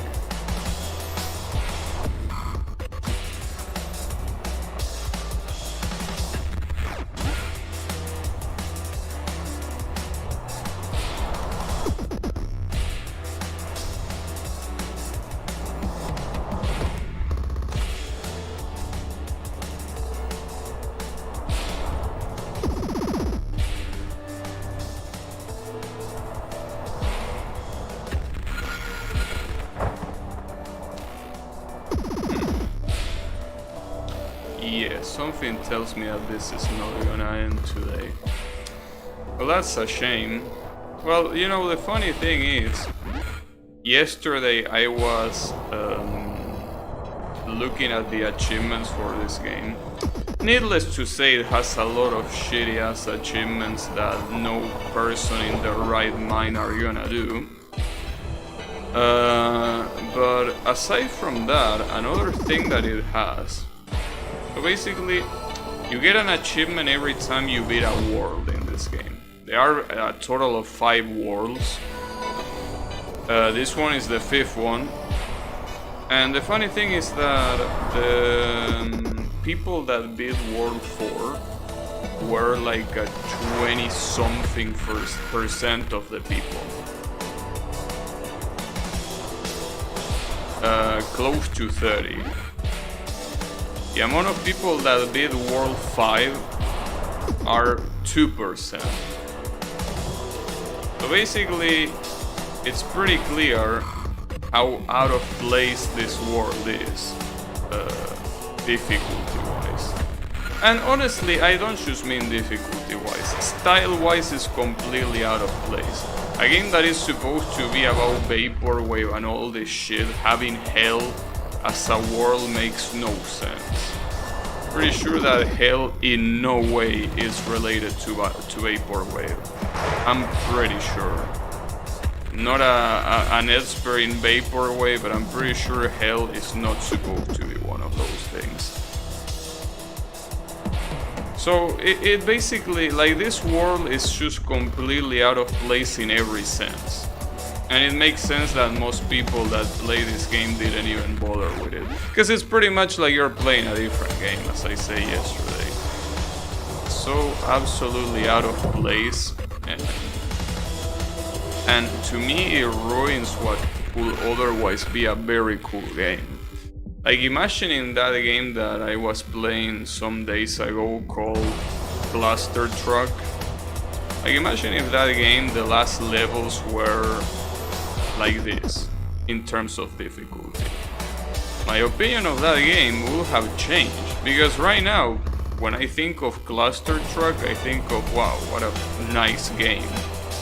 It's a game that I will recommend to a lot of people, right? This game, this shit, I mean, obviously the good levels are still there. So no matter how bad these levels are, the other levels are still there, and it's whatever. But that's the fucked up part. Can I really recommend this to someone knowing what to expect? I mean, yeah, if I hate them, it will be a very good idea to do that. But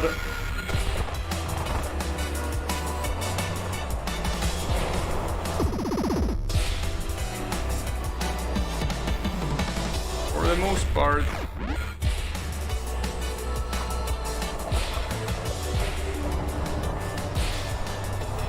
Yeah. I think that it completely tarnishes the game. For no reason, really.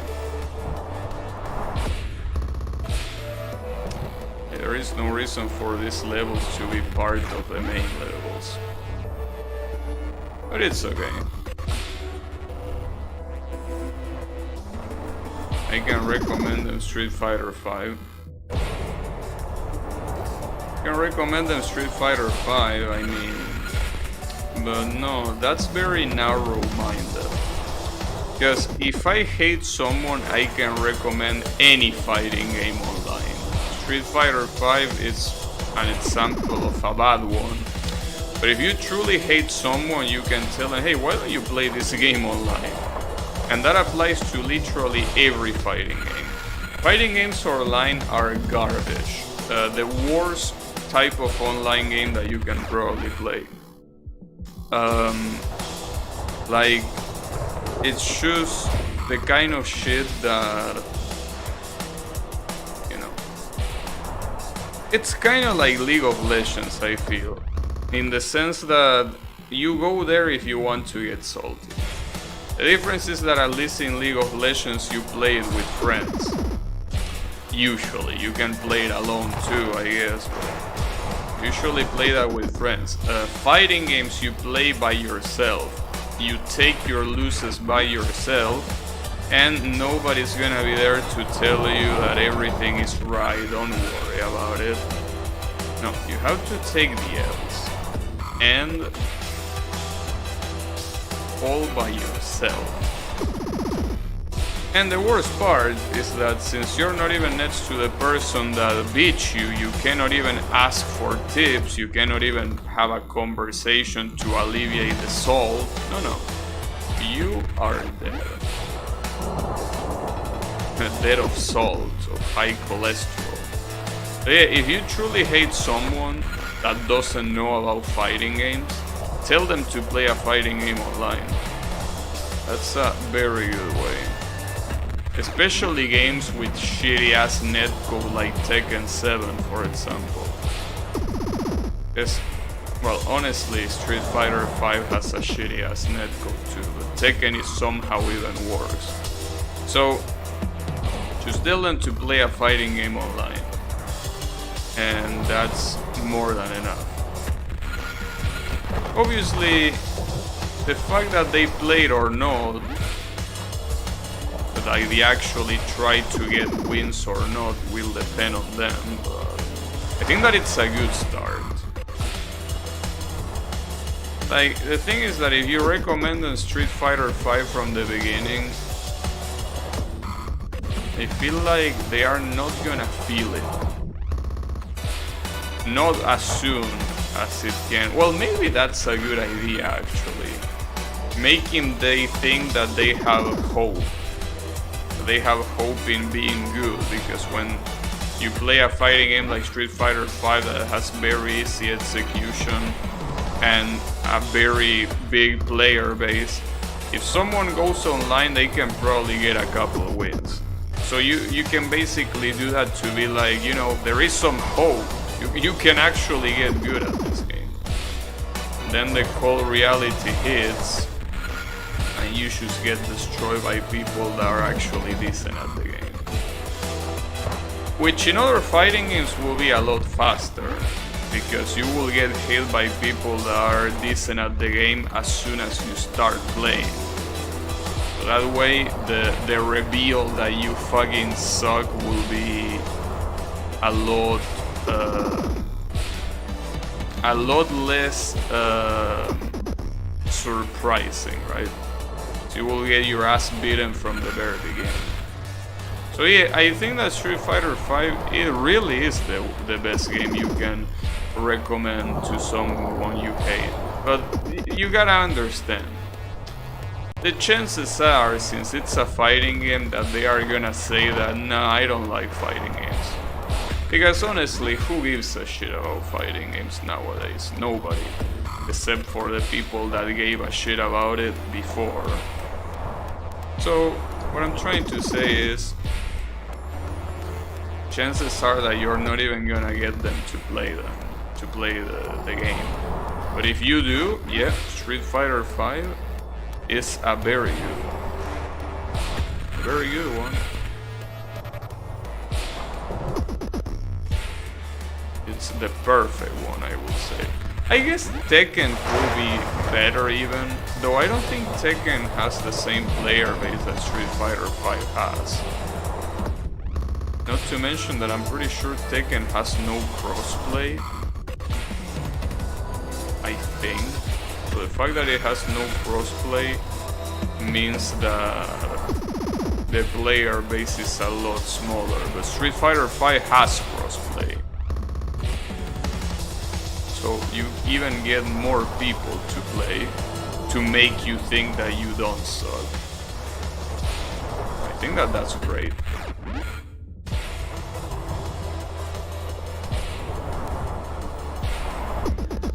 The moral of the story, regardless, is don't play Street Fighter V. In case it wasn't obvious, I mean, that was the moral of the story.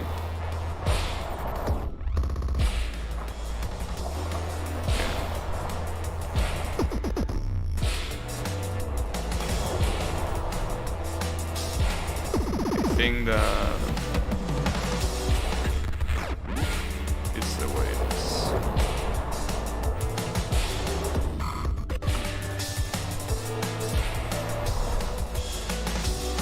think to myself,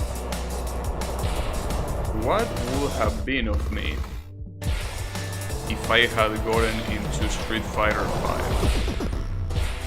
I truly wonder what will be the case with Street Fighter V.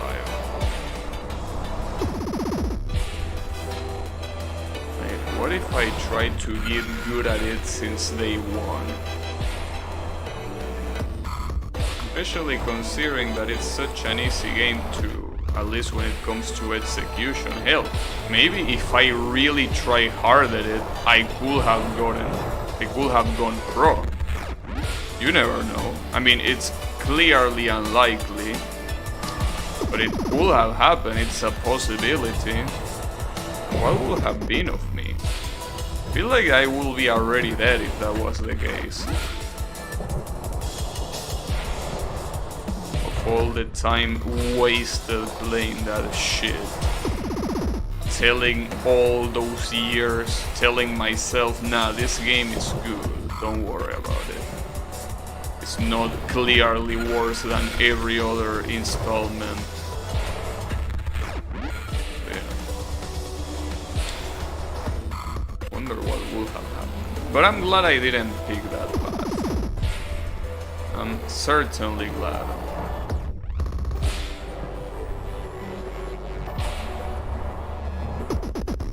And after all, most Street Fighter pros clearly cannot live off of that, as you would expect. But you know, that's not really the case with other games. Like, there are pro players in games like League of Legends or Counter-Strike that actually make a living off of that. But with fighting games it's different because nobody gives a shit about them, so you can make a living off of that. Unless you're the very best, and even being the very best, it also depends on where you live. Because if the living costs are high, you are not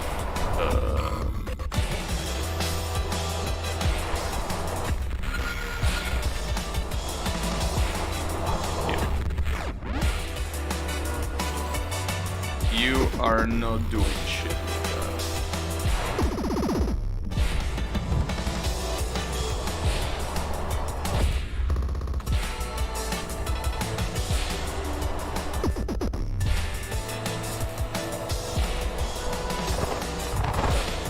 You know, I know that it's probably not possible for me to beat this game today, but at least I would like to beat this level. Honestly, this level looks so bad, like it looks especially bad. doesn't look like the usual bad. It looks super bad.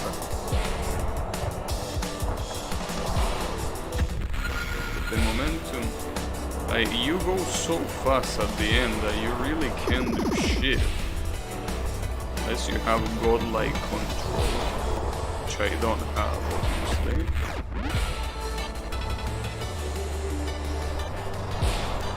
This will be so much easier, obviously, if instead of having these vertical pillars, if these pillars were horizontal, this will be so easy. These pillars being vertical means that most of the time you are just gonna basically hit them when you grapple them. Because horizontal swinging is very hard.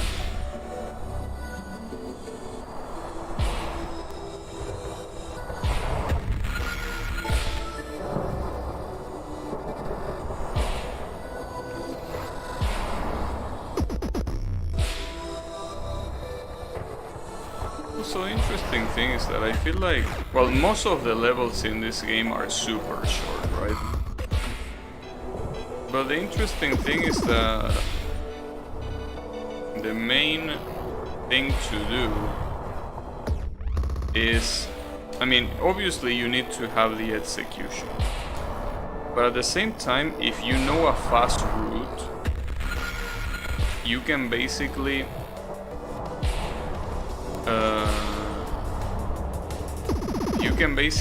do this level so easily. But you need to know. And figuring out the route is the hard part. But it's the hard part, as I say, only in these levels. This is the reason why these levels are so out of place compared to the rest of the game. Because here you actually need to figure out how the hell to beat these levels. In other levels, it was relatively easy, you know. Nothing out of the ordinary to know how to beat it. But this shit is so bad. I'm thinking of doing those swings, but like I do this swing here, go up here, and then what? Because if I do that, the momentum is so fast that I obviously end up destroying myself. Maybe I need to go closer to... No, but that's the thing, because there is a wall. A low wall at that. I don't think I can do that. But at the same time, I can go on the right side there. If I go on the right side, the swing, it doesn't work that way. The only other thing that I can think of is...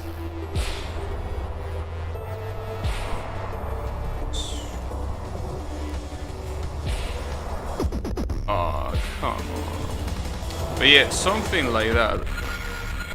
Basically switching sides before getting to that particular pole. That's the plan.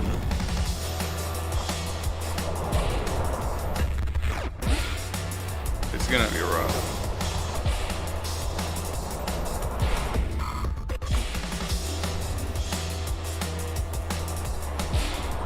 I mean, then again, it's nothing new. The whole strategy of this level is zigzagging. Obviously you're supposed to go right and left and then right again. Just that it's a lot easier said than done, obviously.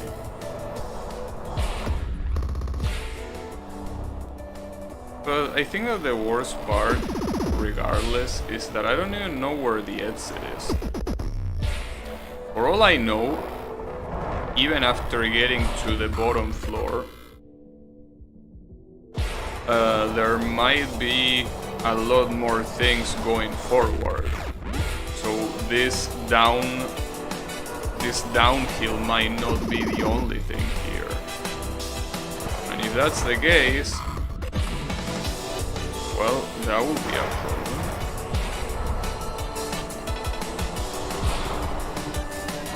Ah, fuck. I just want to see what's in there. I just want to find out.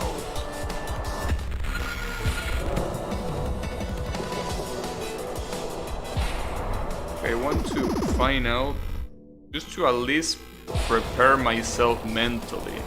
Because right now, what I'm mentally thinking is mentally thinking, not like there was any other way to think. But the point is that what I'm thinking right now is I get to the bottom and the exit is right there. And that might not be the case. Like, the exit might still be far even after reaching the bottom. And if that's the case, I need to know that now before starting to celebrate, you know.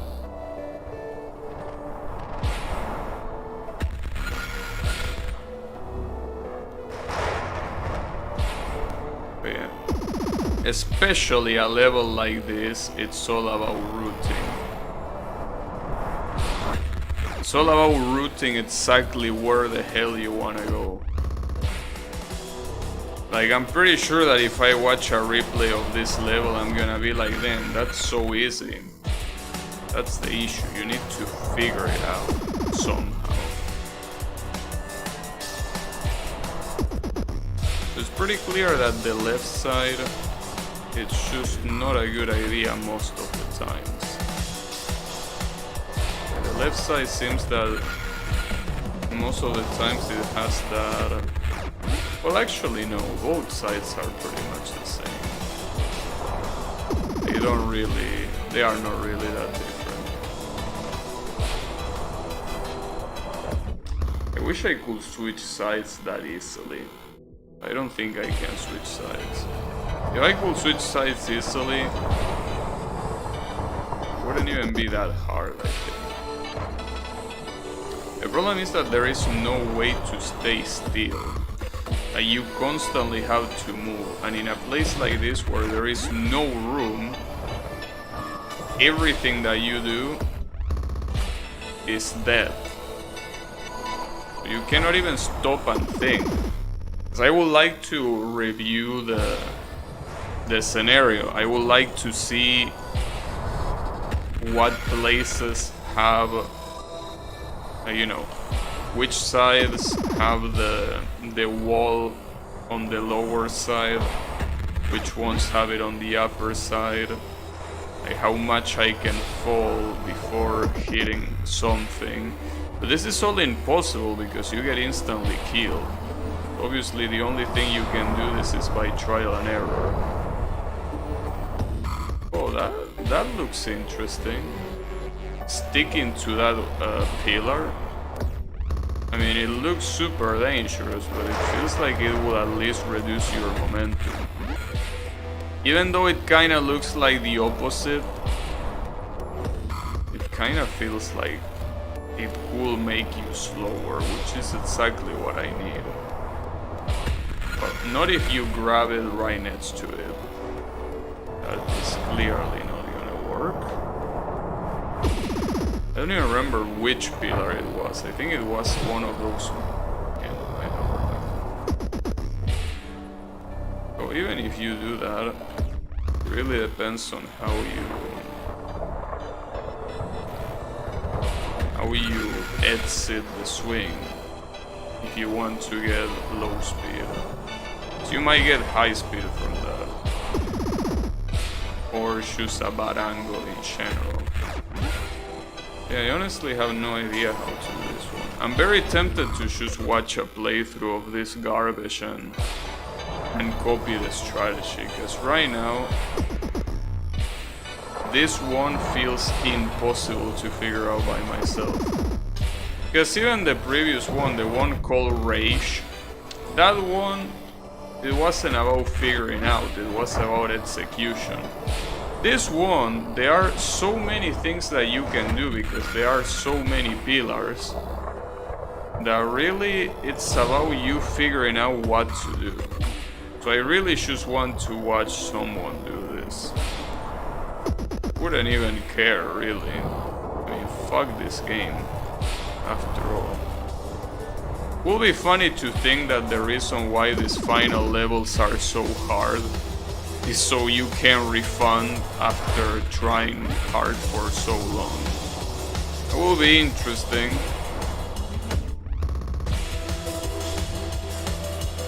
And I mean, that's a legit strategy that a lot of developers actually use.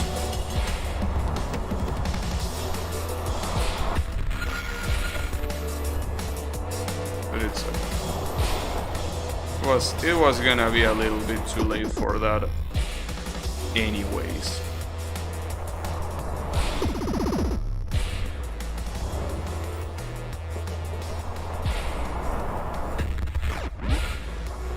So you can also do something like this, but I feel like it's a good idea. Hey, that sort of zigzag might work.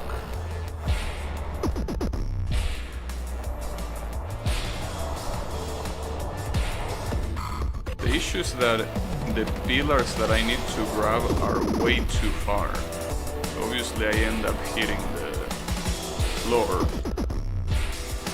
Okay, this one is right next to me, so I can just grab it like that, but the other ones are very far.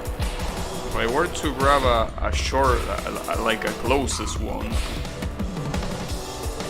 I'm pretty sure there's nothing on the other side I can go through. Like they are low walls, so I'm pretty sure this is not the strategy. Well, not to mention that even if it was the strategy, it's super hard to do. God damn it, this level, I can't believe it, dude. How do they manage to make every level worse than the previous one? You need talent to be able to do that, I feel.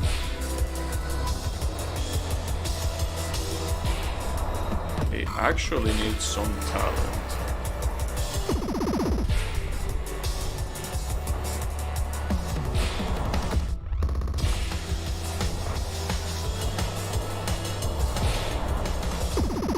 Hey, I have no idea, and I'm not even close, that's the worst part. If I had at least seen the exit, I would be like, you know, it's just a matter of time. But that's clearly not the case, so I have a feeling that what I'm just gonna do is watch whatever someone did, and that's it. So I don't want to give this game more attention than I'm giving it. It doesn't deserve it. After this shitty ass last world, it doesn't deserve any attention.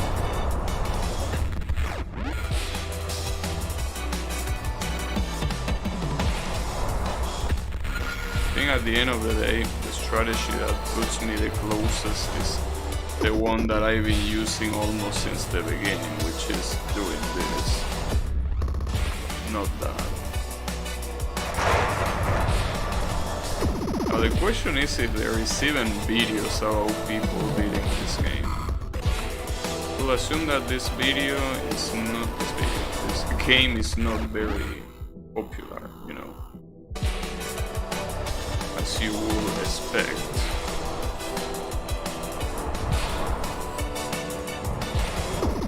Too far. That wasn't bad in terms of speed, but it didn't work.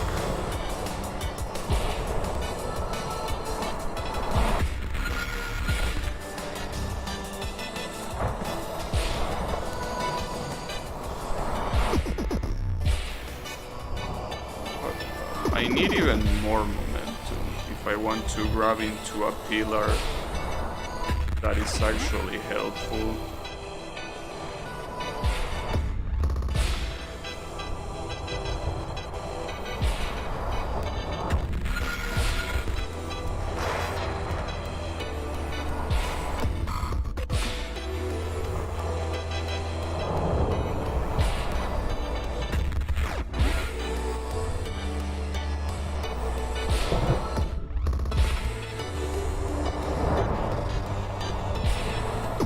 The problem is that if I find videos about this particular level, those videos are all probably gonna be world records that probably have insane execution that I cannot even do.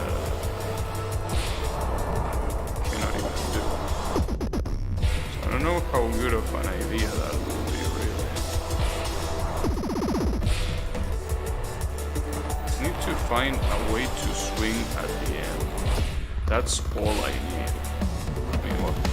Nothing more, nothing less, but I need that. To find a good way to swim, and I just can't.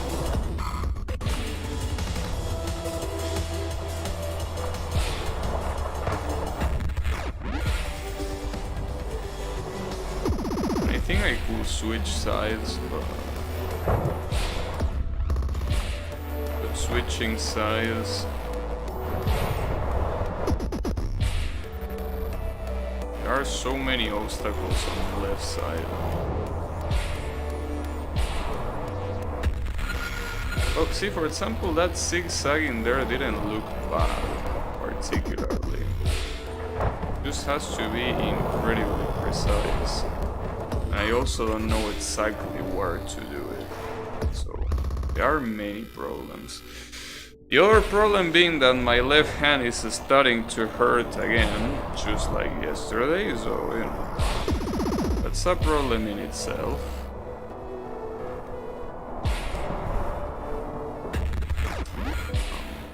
Fucking ceiling.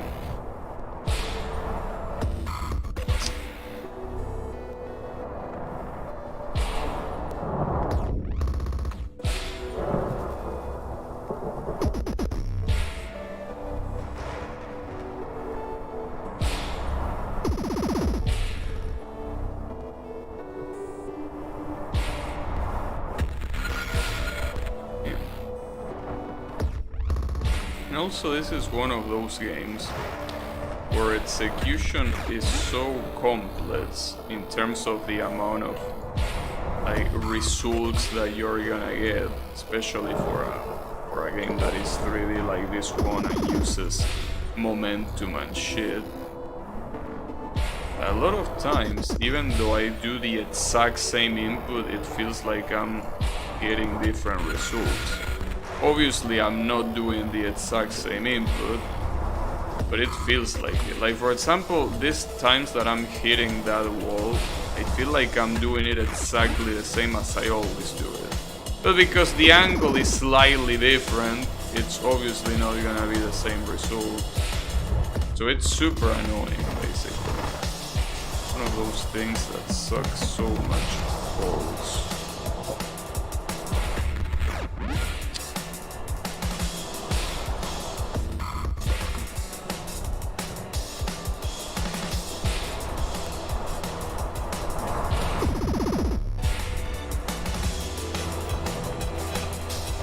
Another thing is that a lot of the people that usually do these levels fast enough, like the ones that go for world records and etc., a lot of those people make you look like a complete fool. Like when you realize how these levels are done, you see them and you're like, then really? This is how you do it?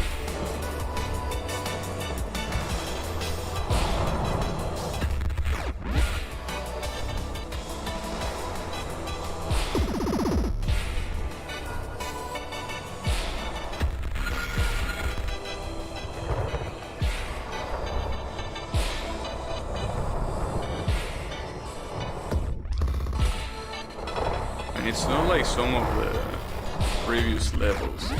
There are some previous levels where you could just stay in the ring, I mean in one of the rings and just keep bouncing. Well, I could do that in this one here, but the thing is that other than this particular place, it's impossible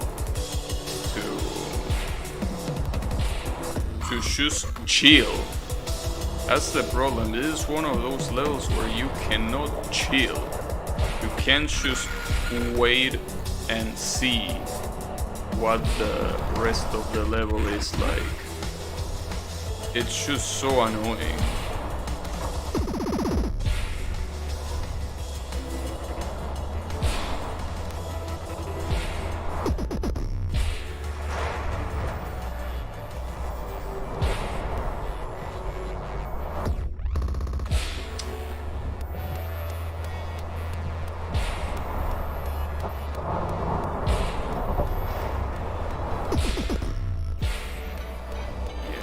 I just don't know. I think I'm gonna watch a video of this and that's it. I think I'm gonna watch a video because this looks so stupid that I can't figure it out. I'm not stupid enough to figure it out.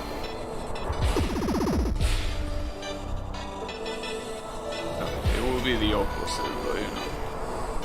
Regardless, I can't figure it out. I have no idea what the optimal path is.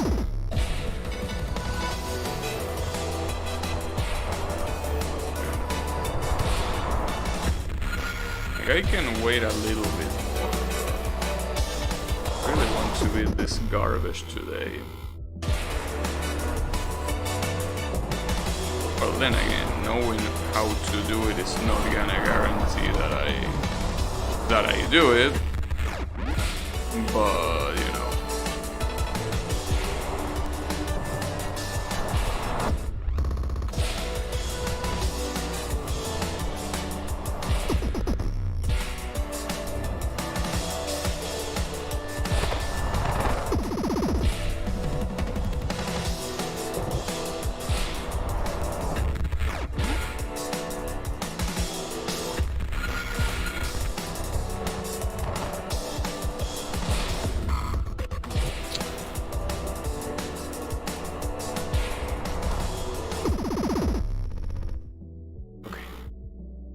Enough of this garbage. Let's see. What was this piece of shit called? Verlet swing? Okay. Verlet swing level 98. How the fuck do you do this?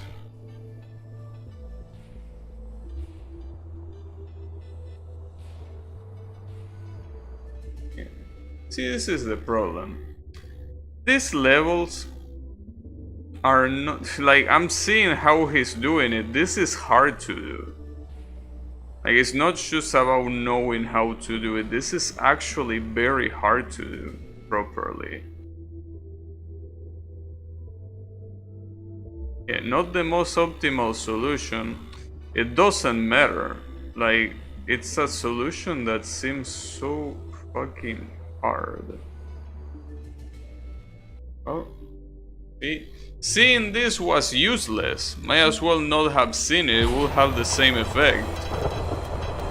Like basically what he does is swinging on the left side exclusively until the last swing. And to do that, basically he clings onto these pillars. But he does it in a way that requires, like, yeah, he does it like that, not that fast. He's a little bit slower, and you are supposed to be slower. But yeah, he does it like that.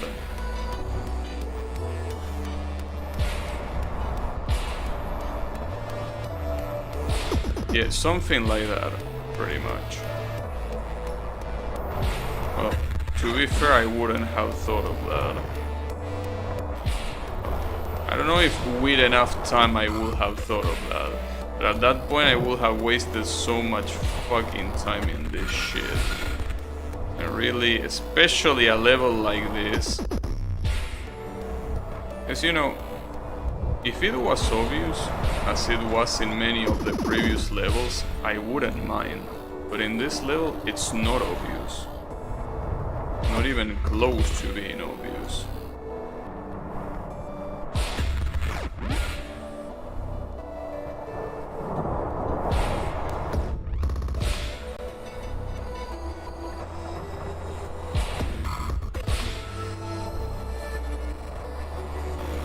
That the other two levels might be even worse than this. In fact, something that scared me a little bit is that I saw the thumbnail of level 100 and the thumbnail said 40 seconds. That's bad. Like if the level is actually 40 seconds long, that would be quite bad. Be quite an issue. Hey, at least I have a strategy now. It's all a matter of executing it. At least I got relatively close. But I'm pretty sure I also got relatively close before. Just that I got relatively close randomly.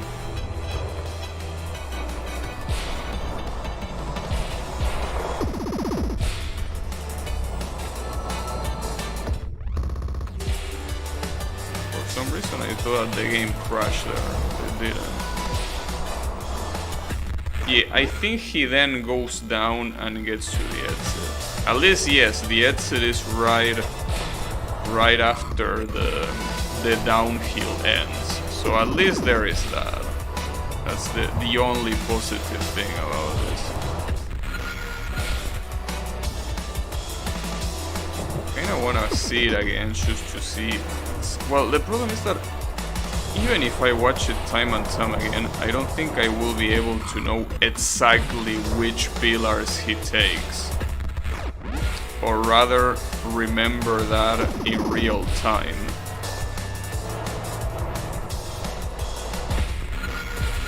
Yeah. Also interesting, well, I already say this, but how these levels just completely shit on the whole idea of the game, which is swinging in an open environment, right? It shits so bad on that. Let me watch it again. Let me watch it again because I want to see exactly. Like, he bounces once on the third pillar on the sits. Oh, that's like, now that I'm understanding what he's doing a little bit better, it's so painful what he's doing. At the end, not the first part, but the ending is so painful. The other stages had a path, but this one... Well, this one... I mean, I don't think in terms of path, it's a problem. Oh, you say that they had one path. Yeah, okay, never mind, I understand what you mean, yeah. Yeah, this one can be solved in multiple ways. It's just that there is a clearly better way of doing it. Yeah. So, I wouldn't really say that all of the other stages had a clearly defined path. Some of the first stages were super open. In fact, I will tell you, the majority of the levels in this game are super open. That's exactly what makes them so good, you know? They are so open that basically, first of all, you don't have to worry about flying close to obstacles. I mean, sometimes obviously you're gonna get killed by some of those, but like, you can freely swing however the fuck you want. And there is a clear optimal way that allows you to get all the teapots, right? Because in this game, basically, you have different ranks when it comes to how fast you clear the levels, right? So, those ranks are, well, obviously determined by your speed, by how fast you finish it. But here, it's like figuring out how to beat it is already hard, let alone how to do it optimally, you know? In fact, the guy that I watched the replay of say that it wasn't optimal, even though he got the 4 fucking teapots. But he said it wasn't optimal. So imagine how fucked up this is when you want to do it optimal. But then again, at that point it doesn't really matter, because obviously it's not necessary, but it's just messed up. Yeah, I don't know what to tell you, honestly. This seems so stupidly hard. Maybe there is someone else that did this. All levels perfect rankings. And there is one guy that is doing a speed run. Well, see, but that's the problem. I don't really care about speed runs. See, for example, this guy is doing it so fast. Like, he's going on the right side, not the left side. But it's incredibly hard. Like, you can basically forget about doing it like this. Like, the way the first guy did it seems to be the best way for a scrub. Because right here, it's just ridiculously hard. Like, this guy does it in a relatively easy way. I say relatively because the ending is super hard, but... Fuck me, dude. It's ridiculous. It's really ridiculous. This actually requires so much accuracy. So, and it's not even aim. Because you could say that it requires aim, but it's not even that. It's basically knowing exactly when to let the hook go. Aiming is not hard. I mean, as I said yesterday, this game is about angles and momentum. Everything else is not easy. It's not hard to do. But the angles and momentum, or rather that combination, is terrible. As I always say, when it comes to games like this, I'm always bad at doing angles. Like, I suck at doing angles. Except in racing games, I guess, but... This game takes it to an extreme with these levels. They are just so messed up. Another thing that I could think of doing is doing some zigzag like that, but I already tried. And the issue with doing zigzags is that you really don't want to switch sides that often. Because by switching sides often, what you're doing is increasing your chances of hitting a pillar, which is the easiest way to die. Well, I don't know if I will say the easiest way to die. Definitely one of the easiest.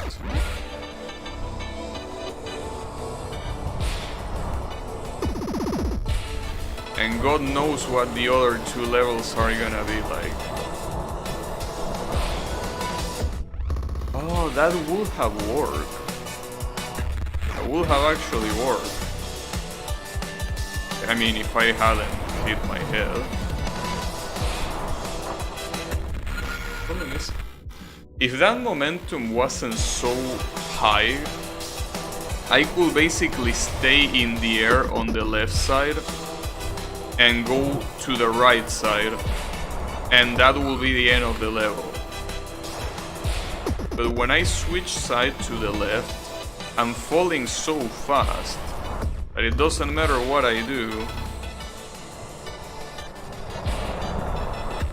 It just doesn't matter.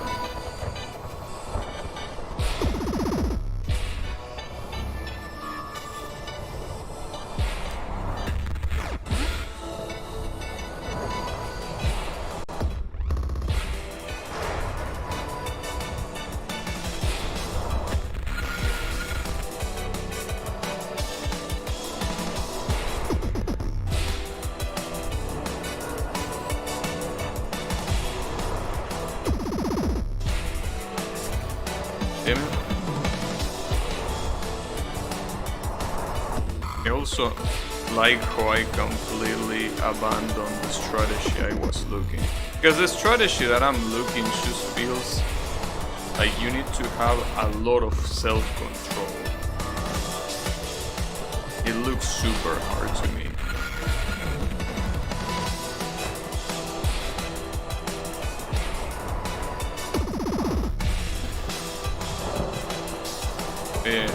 The thing that scares me the most is the very final level. The very final level being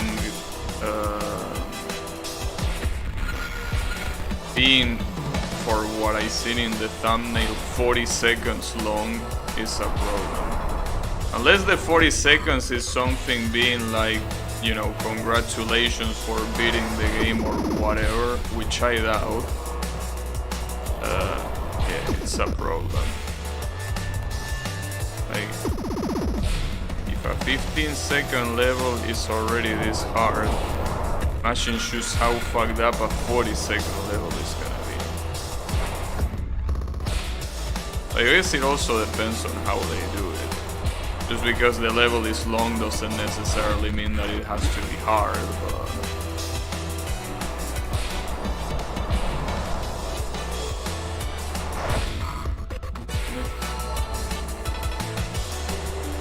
you know.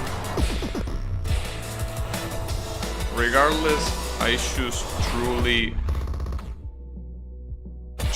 hate when games do this. When games basically bait you into thinking that it's gonna be easy and all of a sudden it's super hard. I hate it. And I hate it because it completely fucks my planning. Completely.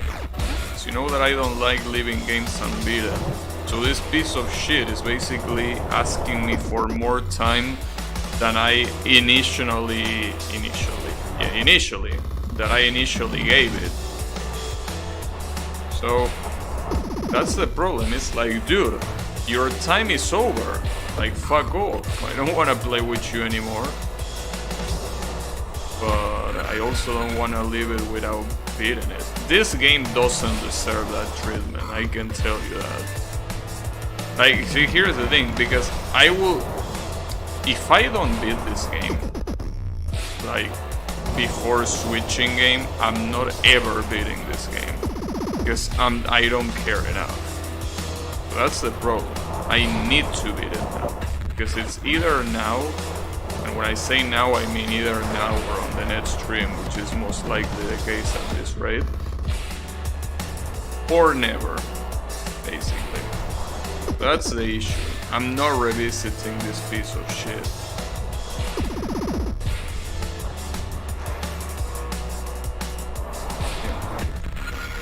Why does it have to hurt so much?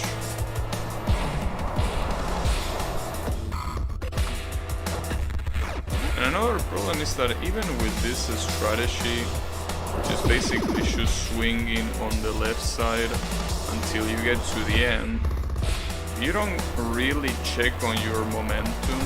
You are pretty much just suiciding. Because if you keep going that fast, I mean, the exit you're supposed to do a horizontal swing. You don't do a horizontal swing, you're dead. There's nothing you can do. Like, you're gonna hit a wall eventually. So, if I go this fast, no matter how close I get to the exit, I will never get to the exit itself.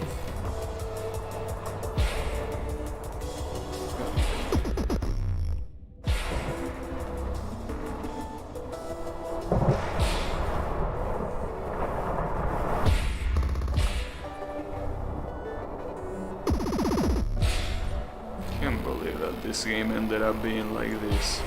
It's so stupid. It's just so fucking stupid.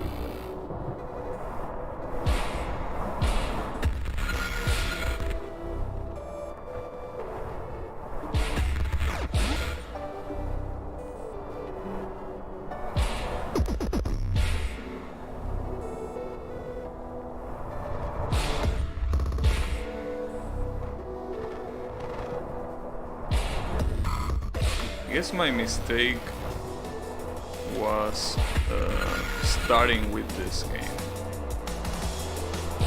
To have of the multiple Steam games that I have, well, you never know. Maybe the other ones I have are gonna pull the same shit as this garbage is pulling right now. But for what I've seen, they are not like that. Sodium slide. I mean, it's just the way it is. This game is a piece of shit. It's a shame though. It's a shame that just because a couple of levels that the creator couldn't help but be like, my game is gonna be hard to beat. because of that you had to shit on the whole game. It's just like, and it's not the first time it happens that someone tries to do something different for the end of the game and it ends up ruining the rest. It also happened with a game called what was the name?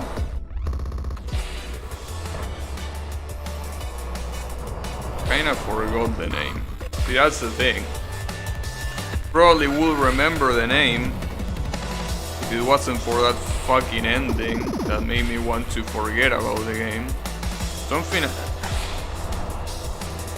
Something dungeon. Not the Infinite Runner, but the one that was just a generic platformer. That game was all nice until the very final boss. The final boss is so fucking trash that it shit on the whole game for me.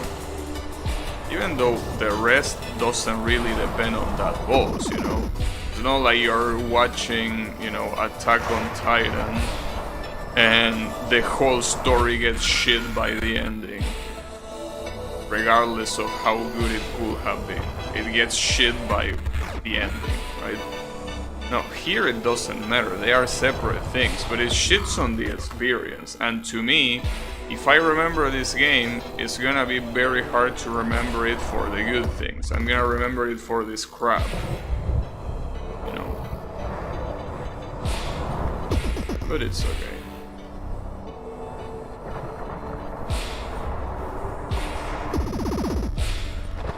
This level is just so fucking stupid.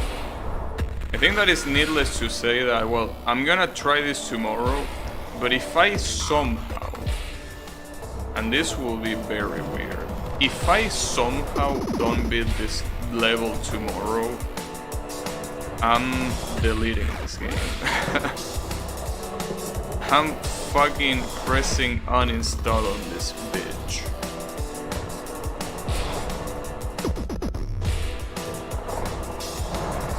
Oh yeah, there is still time. I want to keep watching the way this guy did it, but as much as I try to imitate it, I can't.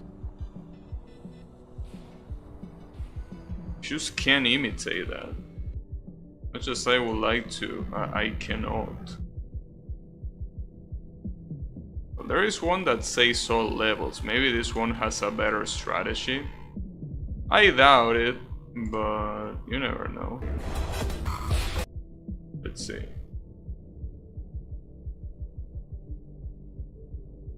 Damn, no, that's ridiculous. This guy is even worse. I know, it feels like the first result that I got is the best one. Because the other ones make some maneuvers that are so stupidly hard to do. Like, I'm looking at them and I'm like, how the hell is this guy doing this? I'm looking at them and I just don't understand. Or rather, I understand, but my brain basically assumes that that guy is a speedrunner. And I'm not a speedrunner, you know.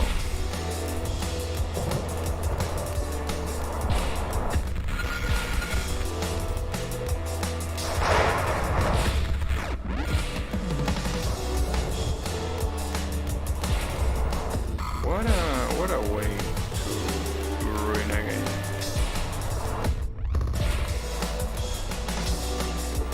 It's like everyone really wants their last testament to just be, look how hard I am. Well, not everyone, but I mean, there are so many games that just spike in difficulty in a way that it might as well be a different game. I mean, that's pretty much the issue. Like, it might as well be a different game. You know?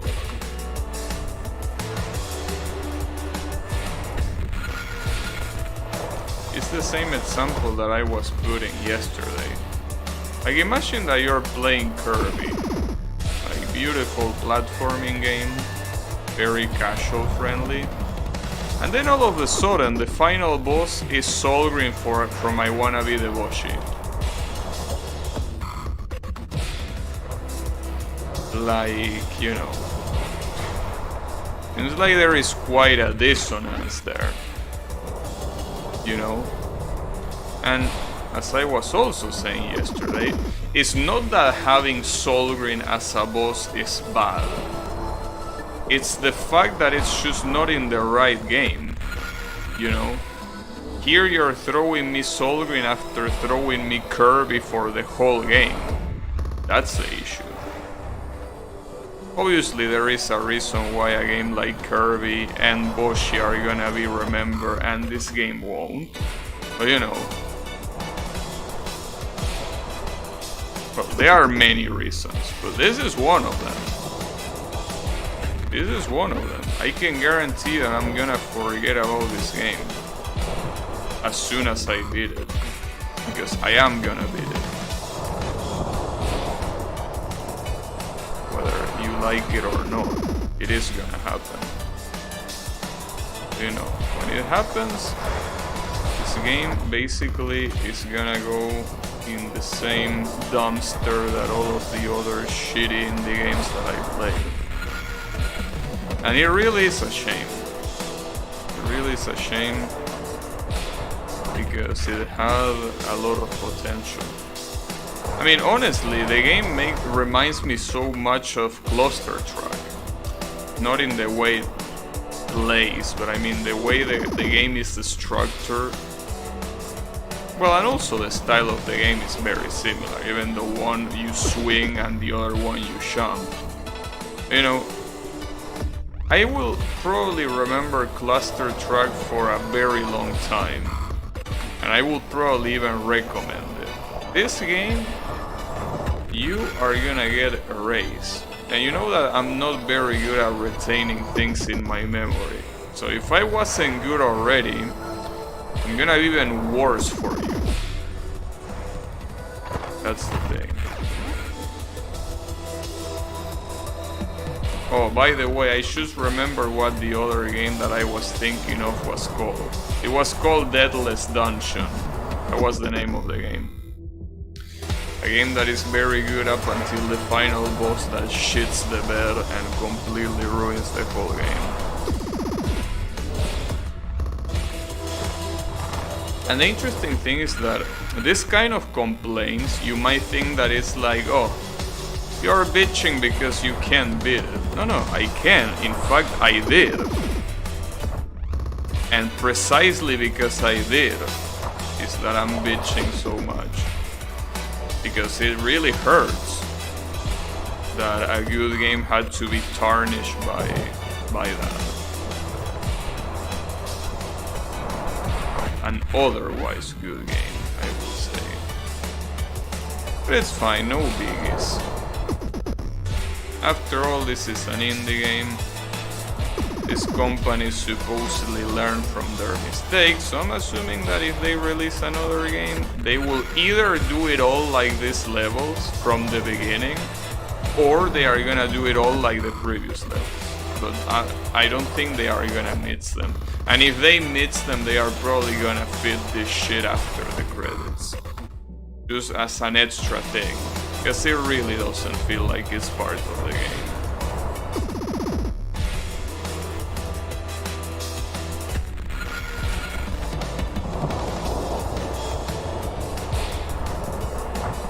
Yeah, I'm just very scared of the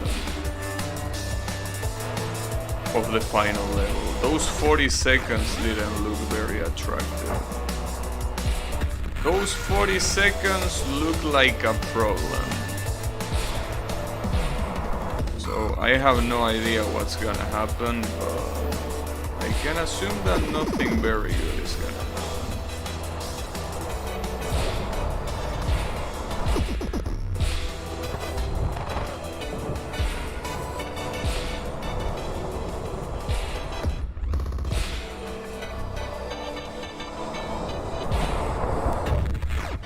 It's pretty funny, like, that's something that I just can't believe.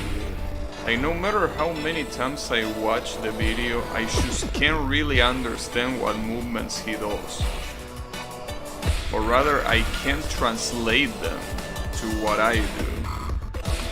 Like, if you look at the video, it's very straightforward in the sense that you can understand what he's doing. But when it comes to executing it, it feels like...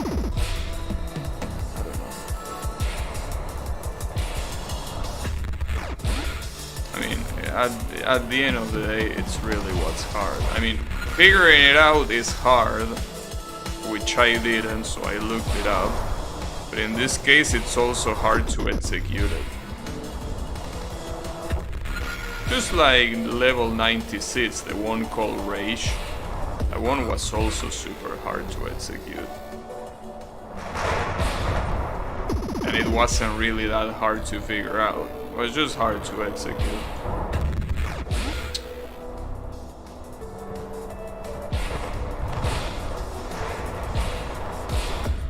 Oh, I should have kept going left there. Should have kept going left until the last pillar. And then I should have went right. It's just that I don't know exactly how.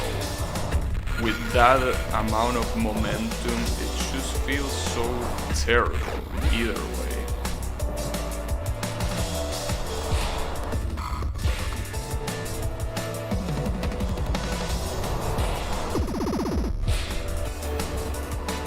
I think I'm gonna end this here. This is quite a little bit too much for me. As I say, my left hand is already hurting, so I think that if I keep going, the only thing that I'm gonna get is hurting my hand more.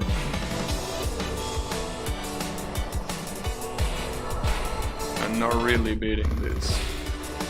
So if I could beat this right now, it would be such a relief. Because even if I find that the level 99 or the level 100 are super hard to do, at least I have the hope for tomorrow's stream. I have hope that I am like, yeah, alright, whatever, I'm gonna figure it out when I'm there. But here, I know how hard it is, I know how to do it, and I know that it's just a matter of execution, so it's bad because I will be opening tomorrow's stream knowing that I just have to keep doing the same shit that I'm doing right now. It's okay. It's alright.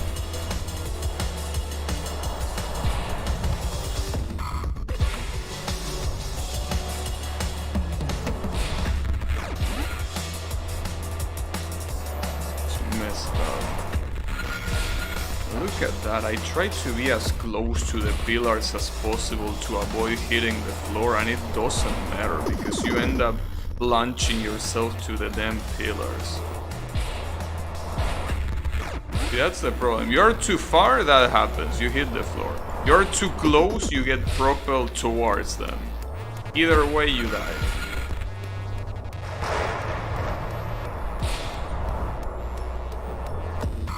If I had more momentum, funnily enough, that could have gotten close.